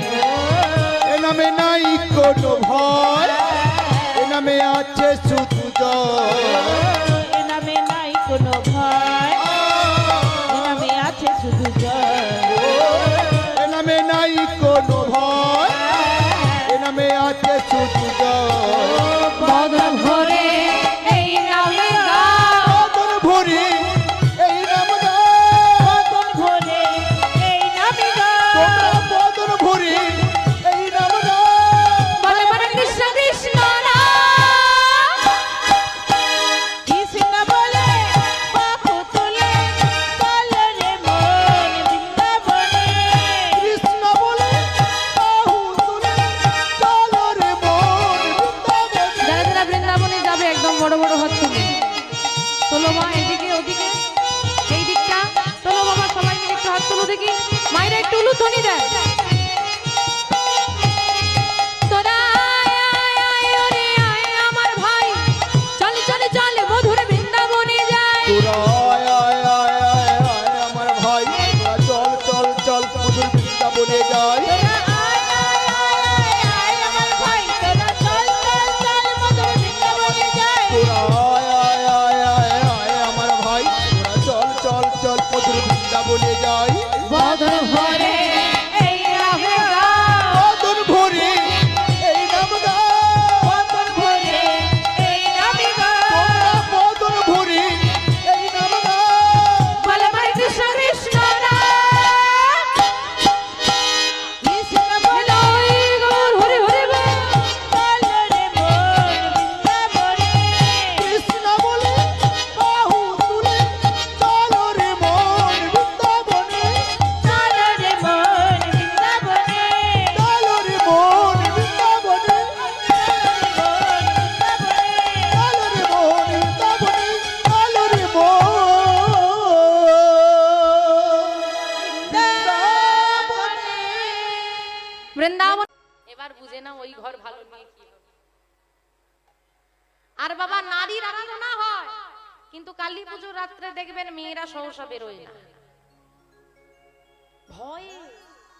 নারীর আরাধনা হয়, নারী পুজো দিতে যেতে ভয় করে। কিসের নারী আরাধনা? শোনো, ঘরের মা যদি বৃদ্ধাশ্রমে থাকে, স্ত্রী রূপী লক্ষ্মী যদি নির্যাতিত হয়, গর্ভের লক্ষ্মী যদি হত্যা হয়, বুঝতে পারছো কথাগুলো? তাহলে দুর্গা পুজোয় 5000 টাকা চাঁদা দিয়েও মায়ের কৃপা তুমি পাবে না। নেতাই গৌর হরি। সম্মান করতে শেখো। একমাত্র ভারতবর্ষের মাটি যাকে আমরা মা বলে সম্মান করি, কিন্তু ভারতবর্ষ যে দেশকে আমরা মা বলি সেই দেশেই মায়েদের কোনো সম্মান নাই, সুরক্ষা নাই। যাই হোক, এখন মাধবী সুস্থ হয়ে গেছে। মাধবীকে বলছে, দেখ এমন কথা তুই আর বলবি না, আমি যেটাই রেগে যাই সেটা বলবি কেন। এই করতে করতে 6 দিন কেটে গেছে। 7 দিন মানে শেষ দিন। মাধবী মনে মনে চিন্তা করছে, আজকে যদি বলতে না পারি স্বামীকে, তাহলে আমার আর যাওয়া হবে না। ঠিক দুপুর বেলায় স্বামী শয়ন করেছে, মাধবী চরণ সেবা করছে, আবার ওই একই কথা, স্বামী একটা কথা বলবো। বল। বলবো? বল। একটু উঠে বসবে গো। বসো না। আরে শুয়ে আছি বল। না, উঠে বসো। উঠে বসেছে। আর যেই না বাবা হরিদাস শুয়েছিল উঠে বসেছে, মাধবী গালটা বাড়িয়ে দিয়ে বল, একটা চড় মারো। আচ্ছা, কেউ শুয়েছিল উঠে আপনি বলেন চড় মারো, সে কি ভাববে? আরে পাগল হলি নাকি? আরে না, তুমি মারো তো। আরে চড় কেন মারবো? আরে মারো না। আরে বাবা, বিনা দোষে কেউ কাউকে চড় মারে? বলে তুমি মারো দেখি। বলে কেন মারবো? বলে আমি যেটা বলবো শোনার পর তুমি আমাকে এমনি চড় মারবে। তাই আগে থেকে চড় মেরে রাগটা একটু কমিয়ে। এই রসিকতা করিস না, বল কি বলবি? না না, চড় মারো দেখি বাবু। আচ্ছা নে, মারবো না। কি বলবি বল? কি বললে? কি বললে? আচ্ছা নে, মারবো না। না বাবু, তুমি আবার মারবে। আগে মেরে নাও, বলার পর কিন্তু আর মারতে দেব না। উফ, বললাম তো মারবো না। বল কি বলবি? আজকে শেষ দিনে, 7 দিনের আজকে শেষ দিন, আজকে কি ভাগবত শুনতে। মাধবী দাঁড়াও, আগেই বলেছিলাম আগে মেরে নাও। শোনো না কি বলি, সবসময় রেগে গেলে হয়। বলছি আমি কি আমার জন্য ভাগবত শুনতে যাব? আমি তো তোমার জন্য ভাগবত শুনতে যাব। এই, তুই ভাগবত শুনবি, আমার কি হবে? বুঝতে পারছো না ভাগবত শুনতে কি আমি একা যাব নাকি? গ্রামের কত গণ্যমান্য ব্যক্তিরা আসবে, কত ধনী বাড়ির মায়েরা আসবে। আরে হ্যাঁ রে, গ্রামে ভাগবত হলে লোক আসবে না? এখানে কীর্তন হচ্ছে, লোক আসে, তা লোক তো আসবে। বলছি না না, লোক তো আসবে, কিন্তু ধনী বাড়ির মায়েরা আসবে। এই এই এই কি বলছিস ভালো করে বলতে, আমি বুঝতে পারছি না। বুঝতে পারছো না? কত রমণী বেশ বনানী, কত রমণী বেশ বনানী, কত রমণী বেশ বনানী, কত রমণী বেশ বনানী, করিয়া চলো তো কত রমণী বেশ বনানী, চলো তহিত কত অলঙ্কারে আসে সারে সারে, করিয়া কত না নানাঙ্কারে আসে সারি সারি, কত না করিয়া সার, কত অলঙ্কারে আসে সারে সারে, করিয়া কত না কত সুন্দর সেজে আসে তারা, কত সুন্দর সেজে আসে তারা, কত সুন্দর সেজে আসে তারা, কত সুন্দর সেজে আসে তারা, ভগবানের কথা শুনিতে, কত সুন্দর সেজে আসে তারা, ভগবানের কথা শুনিতে, কত সুন্দর সেজে আসে তারা। এই ভালো করে বল, ভালো করে বল, ব্যাপারটা আমি বুঝতে পারছি না। ভালো করে বল। আমি বলছি ওই যে ধনী বাড়ির মায়েরা এলে, আমায়রা কানে সব দুল পড়েছ, আর গলায় গলায় গলায় সোনার হাত, বাবা বাবা, আর হাতে আংটিগুলো, ওই বলছি চরণে সবার নপুর আছে তো? আচ্ছা ও বাবারা, তোমাদের গলায় সোনার চেন টেন আছে তো? আচ্ছা আচ্ছা আচ্ছা আচ্ছা আছে আছে। তা বুঝতে পারছো না সারা রাতে ডাকাতি করলে কটা বাড়ি ডাকাতি হবে? একটা দুটো? যদি ভাগবত আসরে গিয়ে আজকে ডাকাতি করতে, 1 মাস আর ডাকাতি করতে হবে না। ওরে মাধবী, তোর মাথায় কি বুদ্ধি? এতদিন পর তোকে ডাকাতের বউ বলে মানিয়েছি, হ্যাঁ, আমার সঙ্গে থেকে থেকে তোর বুদ্ধিটা যা হয়েছে না। ওরে ওরে, তোর মাথায় যে এত বুদ্ধি ছিল বুঝতে পারিনি। হ্যাঁ আমি তো বলি আমার মাথায় বুদ্ধি আছে, তুমি শুধু শুনতে চাও না। তাহলে কি হবে বল? শোন শোন শোন। আরে ভাগবত কটা থেকে হয়? শুনেছিলাম তো 6টা থেকে হয়। তুই তো আগের দিন যেতে দাও না। আগের দিন গেলে তাহলে জেনে আসতাম। একটা কাজ কর, তুই একটু তাড়াতাড়ি চলে যাবি, শুরু থেকে চলে যাবি। আমি না শুরুতে যাব না, একটু ঘন্টা খানেক পরে যাব। ততক্ষণকে সবাই এসে বসে পড়বে। যখন দেখবো আর কেউ আসছে না, সবাই এসে বসে পড়েছে, তখন মন্দিরের দরজাটা বন্ধ করে আমি ডাকাতি করি। ঠিক আছে ঠিক আছে স্বামী, তাহলে তাই হবে। তা তুই একটা কাজ কর, আজকে আর আমার চরণ সেবা করতে হবে না, তুইও একটু ঘুমিয়ে নে। কারণ এমনিতেই হরিবাসরে এলেই বাবা শুরু হয়ে যায়, সে সন্ধ্যে 6টা হোক আর রাত্রি 12টা হোক, বসা থেকে। আবার কিছু মানুষ তাড়াতাড়ি কীর্তন শুনতে আসে, শুধু খুঁটিগুলো ঘেরবে। বুঝতে পারছো তো? এটা হরি নামের গুণ। তা বলি তুই একটু ঘুমিয়ে নে, গিয়ে আবার ঝুঁকে পড়ে যাস। মাধবীর কি আর ঘুম ধরে গো? মনে আনন্দ, একবার যদি স্বামী আমার ভাগবত শুনতে যায়, একবার যদি কৃষ্ণ নাম শ্রুতি বলে প্রবেশ করে, একবার যদি মধুমাখা নাম আমার স্বামী শুনতে পারে, একবার যদি সাধু সঙ্গ হয়ে যায়, আমার স্বামীকে একটু হলেও পরিবর্তন হবে। যেই না সন্ধে বাবা 6টা বেজেছে, আর দেরি? ওই গিরিধারী গোপালকে প্রণাম করে এতদিনে ভগবানের কৃপা হয়েছে। মাধবী ছুটতে ছুটতে চলে এসেছে হরিবাসরে। পাঠক ঠাকুর বসে পড়েছে, শেষ দিন, লোক একদম ভালো হয়েছে। এদিকে মন প্রাণ দিয়ে ভগবানের কথা শ্রবণ করছে মাধবী, আর পাঠক ঠাকুর মন প্রাণ দিয়ে পাঠ করছে। অন্যদিকে হরিদাস এসেছে। হরিদাস এসে বাবা ওই যে যেখানটায় পাঠ হচ্ছে শিব মন্দিরে, শিব মন্দিরের পেছন দিকে একটা পুরনো বট গাছ ছিল। বট গাছের আড়ালে দাঁড়িয়ে দাঁড়িয়ে দেখছে কোন দিক থেকে ডাকাতিটা শুরু। মানে কে কি রকম গয়না পড়েছে সে তার লক্ষ্য করছে। এদিকে পাঠক ঠাকুর সবাইকে বলছে, হরি বল রে, হরি বল রে, বল রে বদনে হরি বল রে, হরি বল রে, হরি বলো রে, বলো রে বদনে হরি বলো রে, হরি বলো রে, হরি বলো রে, বলো রে বদনে হরি বলো রে।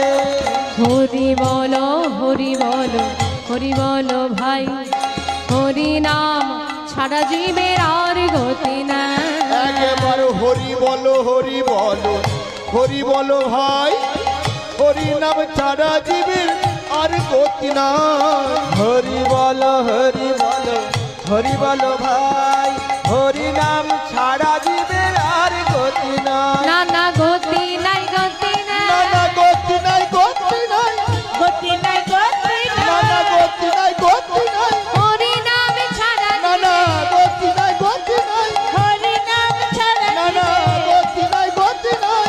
বলো ভাই, বলো ভাই, বলো ভাই, বলো ভাই, বলো ভাই বলো রাম ভাই বলো ভাই, বলো ভাই, প্রেমানন্দে বাহু তুলে, রাম বলো ভাই, বলো ভাই, প্রেমানন্দে বাহু একবার বলো ভাই, বলো ভাই, সবাই তো হাত তোলে না, সবাই তো হাত তোলে না, সবাই তো হাত তোলে না, সবাই তো হাত তোলে না, মাঝে মাঝে রইলো বাকি সবাই তো হাত তোলে না, মাঝে মাঝে রইলো বাকি সবাই তো হাত তোলে না, এই দিকেতে রইলো বাকি সবাই তো হাত তোলে না। এইদিকে উলুধ্বনি, উলুধ্বনি। সবাই তো হাত তোলে না। হরি বল রে, হরি বল রে, বল রে বল রে হরি বল রে, হরি বল, হরি হরি বল। হরি বলো রে, বলো রে বদনে হরি বলো রে, বলো রে বদনে হরি বলো রে। বাবা বাবা বাবা, ভারী সুন্দর নাম হচ্ছে। আর ভক্ত দেখবেন, ভক্তদের যত আগ্রহ বেশি হয়, গাইতেও ভালো লাগে, তো বেশি ভক্ত পেয়েছে, পাঠক ঠাকুরের আনন্দ ধরছে না, সে কোনো দিকে খেয়াল দিচ্ছে না, সে তার মতো গেয়ে চলেছে। শোনো মাইরা, ও মাইরা, এই যে আমরা এখন উত্তরপ্রদেশ রাজ্যে বসে আছি, এই উত্তরপ্রদেশ রাজ্যের একটা সুন্দর জায়গা আছে, জায়গাটার নাম হলো, উঠেই বলেছিলাম, হ্যাঁ, বৃন্দাবন। ওই বৃন্দাবনের একটি সুন্দর লীলা আজকে আমি আপনাদেরকে শোনাবো। না না, এটা আমি বলছি না, পাঠক ঠাকুর বলছে। এখন লীলা ধরেছে, ধরেছে বাবা, এমন একটা জায়গা ধরেছে না, হ্যাঁ, এমন একটা জায়গা ধরেছে, কি বলছে শোনো। পাঠক ঠাকুর বলছে, শোনো শোনো, এই উত্তরপ্রদেশ রাজ্যে, উত্তর প্রদেশ রাজ্য,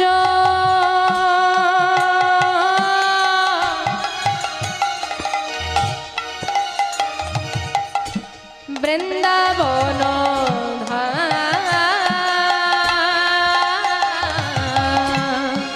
উত্তর প্রদেশ রাজ্য,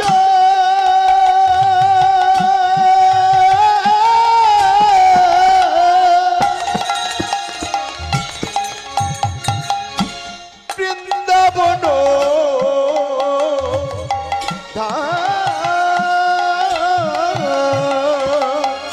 সেইখানে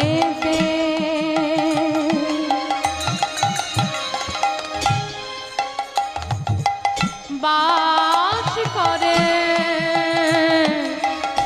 কৃষ্ণ গুণনা। দেখো দেখো সেইখানেতে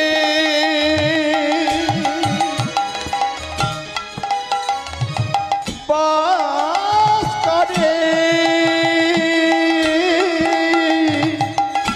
কৃষ্ণ গুণ নিত্য নিত্য প্রভাত কালে, নিতাই গৌর হরি হরি বল, হরি বল, যায় গোচারণে মা যশোদে সাজায় তারে নয় অলঙ্কারে। মা যশোদে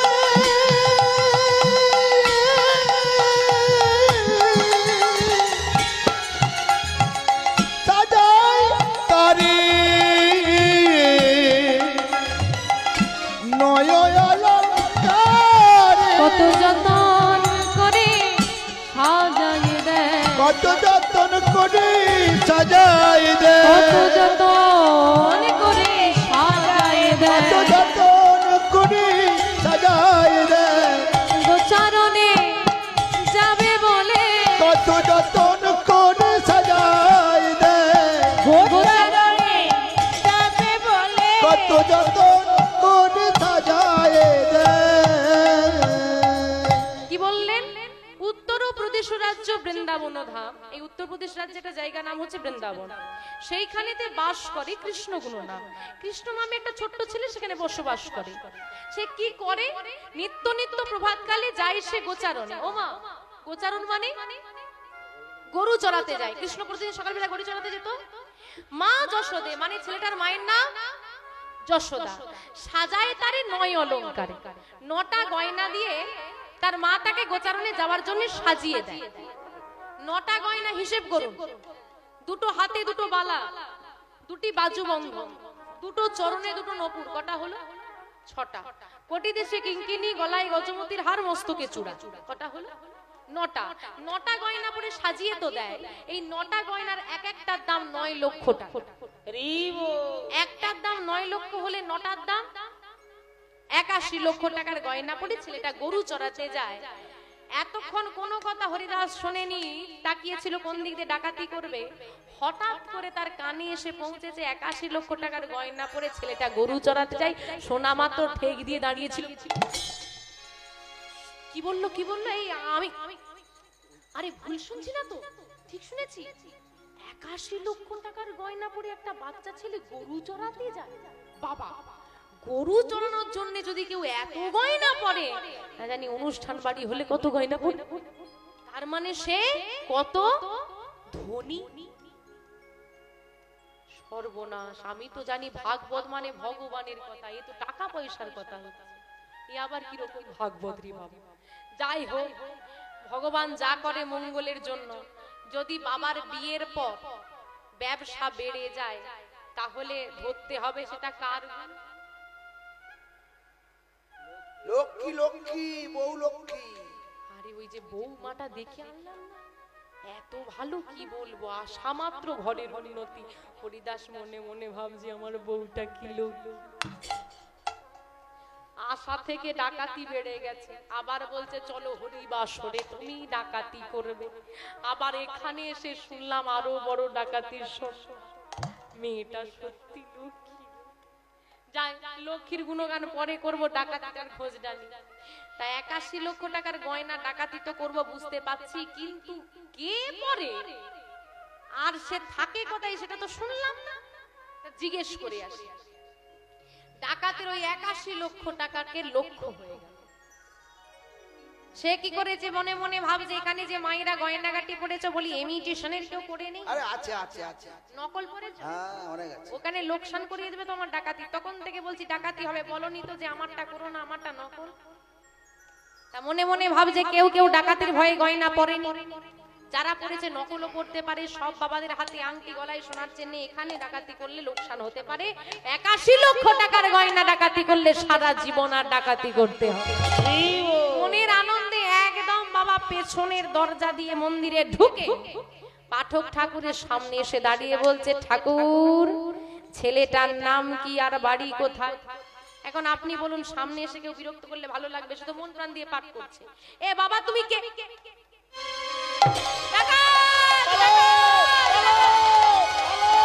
আর ওই পাশে দাঁড়িয়ে ছিল, যেই না ঘুরে পড়েছে ডাকাত বলে চিৎকার করেছে। আদেও ডাকাত কিনা কারোর দেখার দরকার নেই। প্রাণ ভয়ে যারা শ্রোতা ছিল, ভক্ত ছিল, যে যেদিকে পেরেছে ছুটে পালিয়ে। এখন সবাই পালালেও পাঠক ঠাকুর তো দৌড়তে পারছে না, জানে তো আমি পারবো না। জম এসে সামনে দাঁড়িয়ে আছে, করে কাঁপছে। বাবা আমার যা আছে তুমি নিয়ে যাও, প্রাণে ছেড়ে দাও। সব নিয়ে নাও, প্রাণটা নিও না। আমি আপনার প্রাণ নিতে আসি।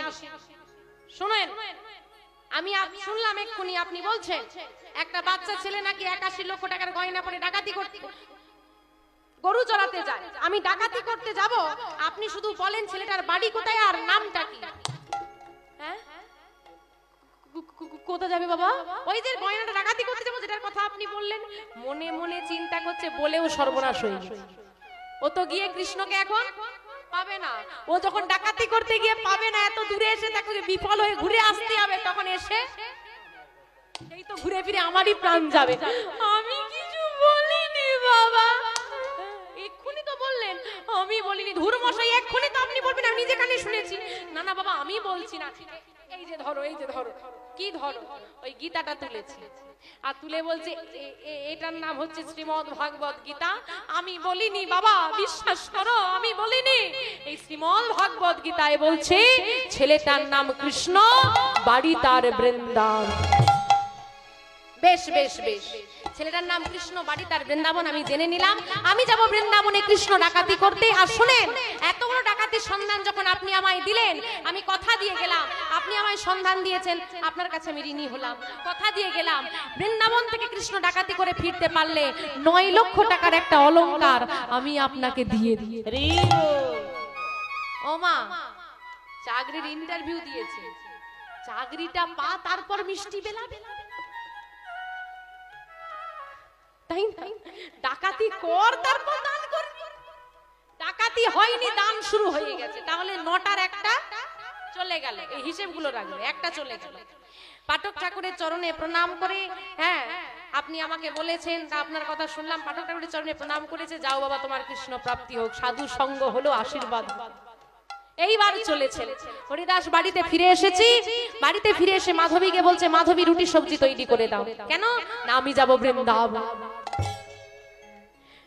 মাধবীর মনে আনন্দ ধরে না। একবার আমার স্বামী ভাগবত শুনতে গিয়ে বৃন্দাবন যাওয়ার মন হয়েছে, একবার যদি আমার স্বামী বৃন্দাবনে চলে যায়, আমার স্বামী ভক্ত হয়ে যাবে।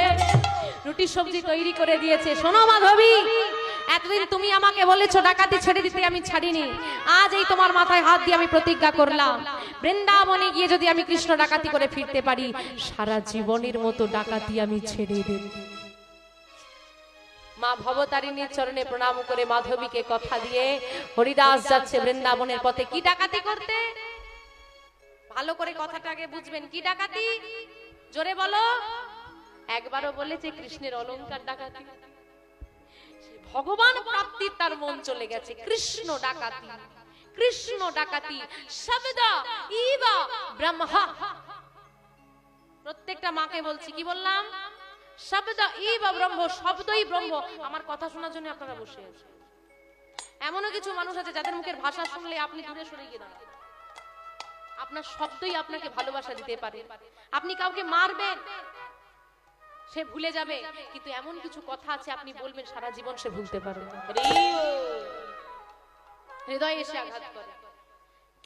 এই জিহ্বার মধ্যে মা সরস্বতীর বিরাজমান। আপনি যদি সবসময় বলতে থাকেন আমি ভালো নেই, আমি ভালো নেই, আমি ভালো নেই, যেটুকু সুখ আছে সেটুকু হারাবেন। দুঃখে আছেন, তারপরে বলুন আমি ভালো আছি, ভালো আছি, ভালো আছি। ভালো হতে বাধ্য, কারণ শব্দটাই তোমার কাছে ব্রহ্ম। তাই এই যে হরিদাসের কথা বলছে না, হরি নামে, হরি নামে। কলিযুগে হরিকে নামানোর দ্বিতীয় কোনো পথ নেই, হরি নামেই হরি নামবে। তাই শব্দতেই ভগবত প্রাপ্তি হবে। তাই নাম করো। এই যে হরিদাস বলতে বলতে যাচ্ছে, আমি কৃষ্ণ ডাকাতি করব, কৃষ্ণ ডাকাতি করব, কৃষ্ণ ডাকাতি করব। নামটা বড় কঠিন। আপনারা কৃষ্ণ শব্দটা শুনতে শুনতে অভ্যস্ত, তাই সহজ মনে হয়। কিন্তু সত্যি কি কৃষ্ণ শব্দটা খুব চট করে এসে যাবে কারো? কৃষ্ণ হরিদাস তো কোনোদিন শোনেনি, সে জানে না। সে বলছে যদি ভুলে যাই। বলতে বলতে যাচ্ছে কি মা, ছেলেটার নাম কৃষ্ণ, বাড়ি তার বৃন্দাবন। ছেলেটার নাম কৃষ্ণ, বাড়ি তার বৃন্দাবন। ছেলেটার নাম কৃষ্ণ, বাড়ি তার বৃন্দাবন। কৃষ্ণ বৃন্দাবন, কৃষ্ণ বৃন্দাবন, কৃষ্ণ বৃন্দাবন, কৃষ্ণ বৃন্দাবন। উলুধ্বনি, উলুধ্বনি। কৃষ্ণ বৃন্দাবন, কৃষ্ণ বৃন্দাবন, কৃষ্ণ বৃন্দাবন, বৃন্দাবন।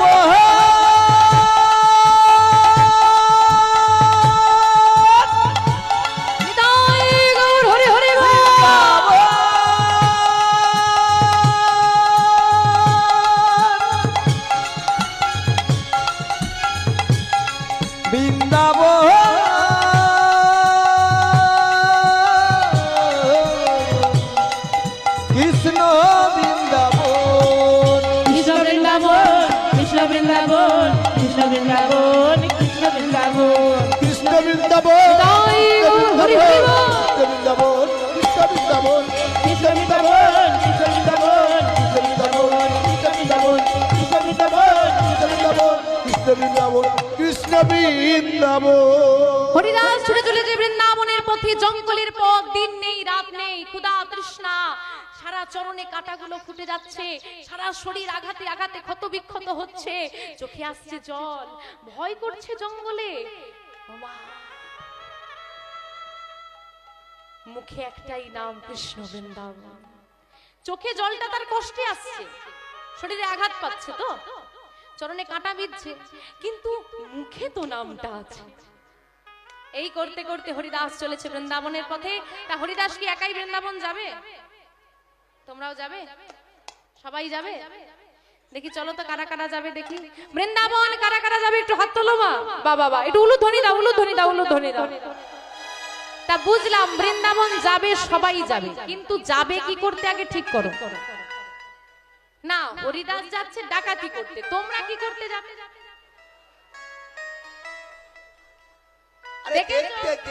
না না, আমি ওটার সময় বলেছিলাম না এদের সব ট্রেনিং দেওয়া আছে, অমনি বলছে চলো ডাকাতিটা করি।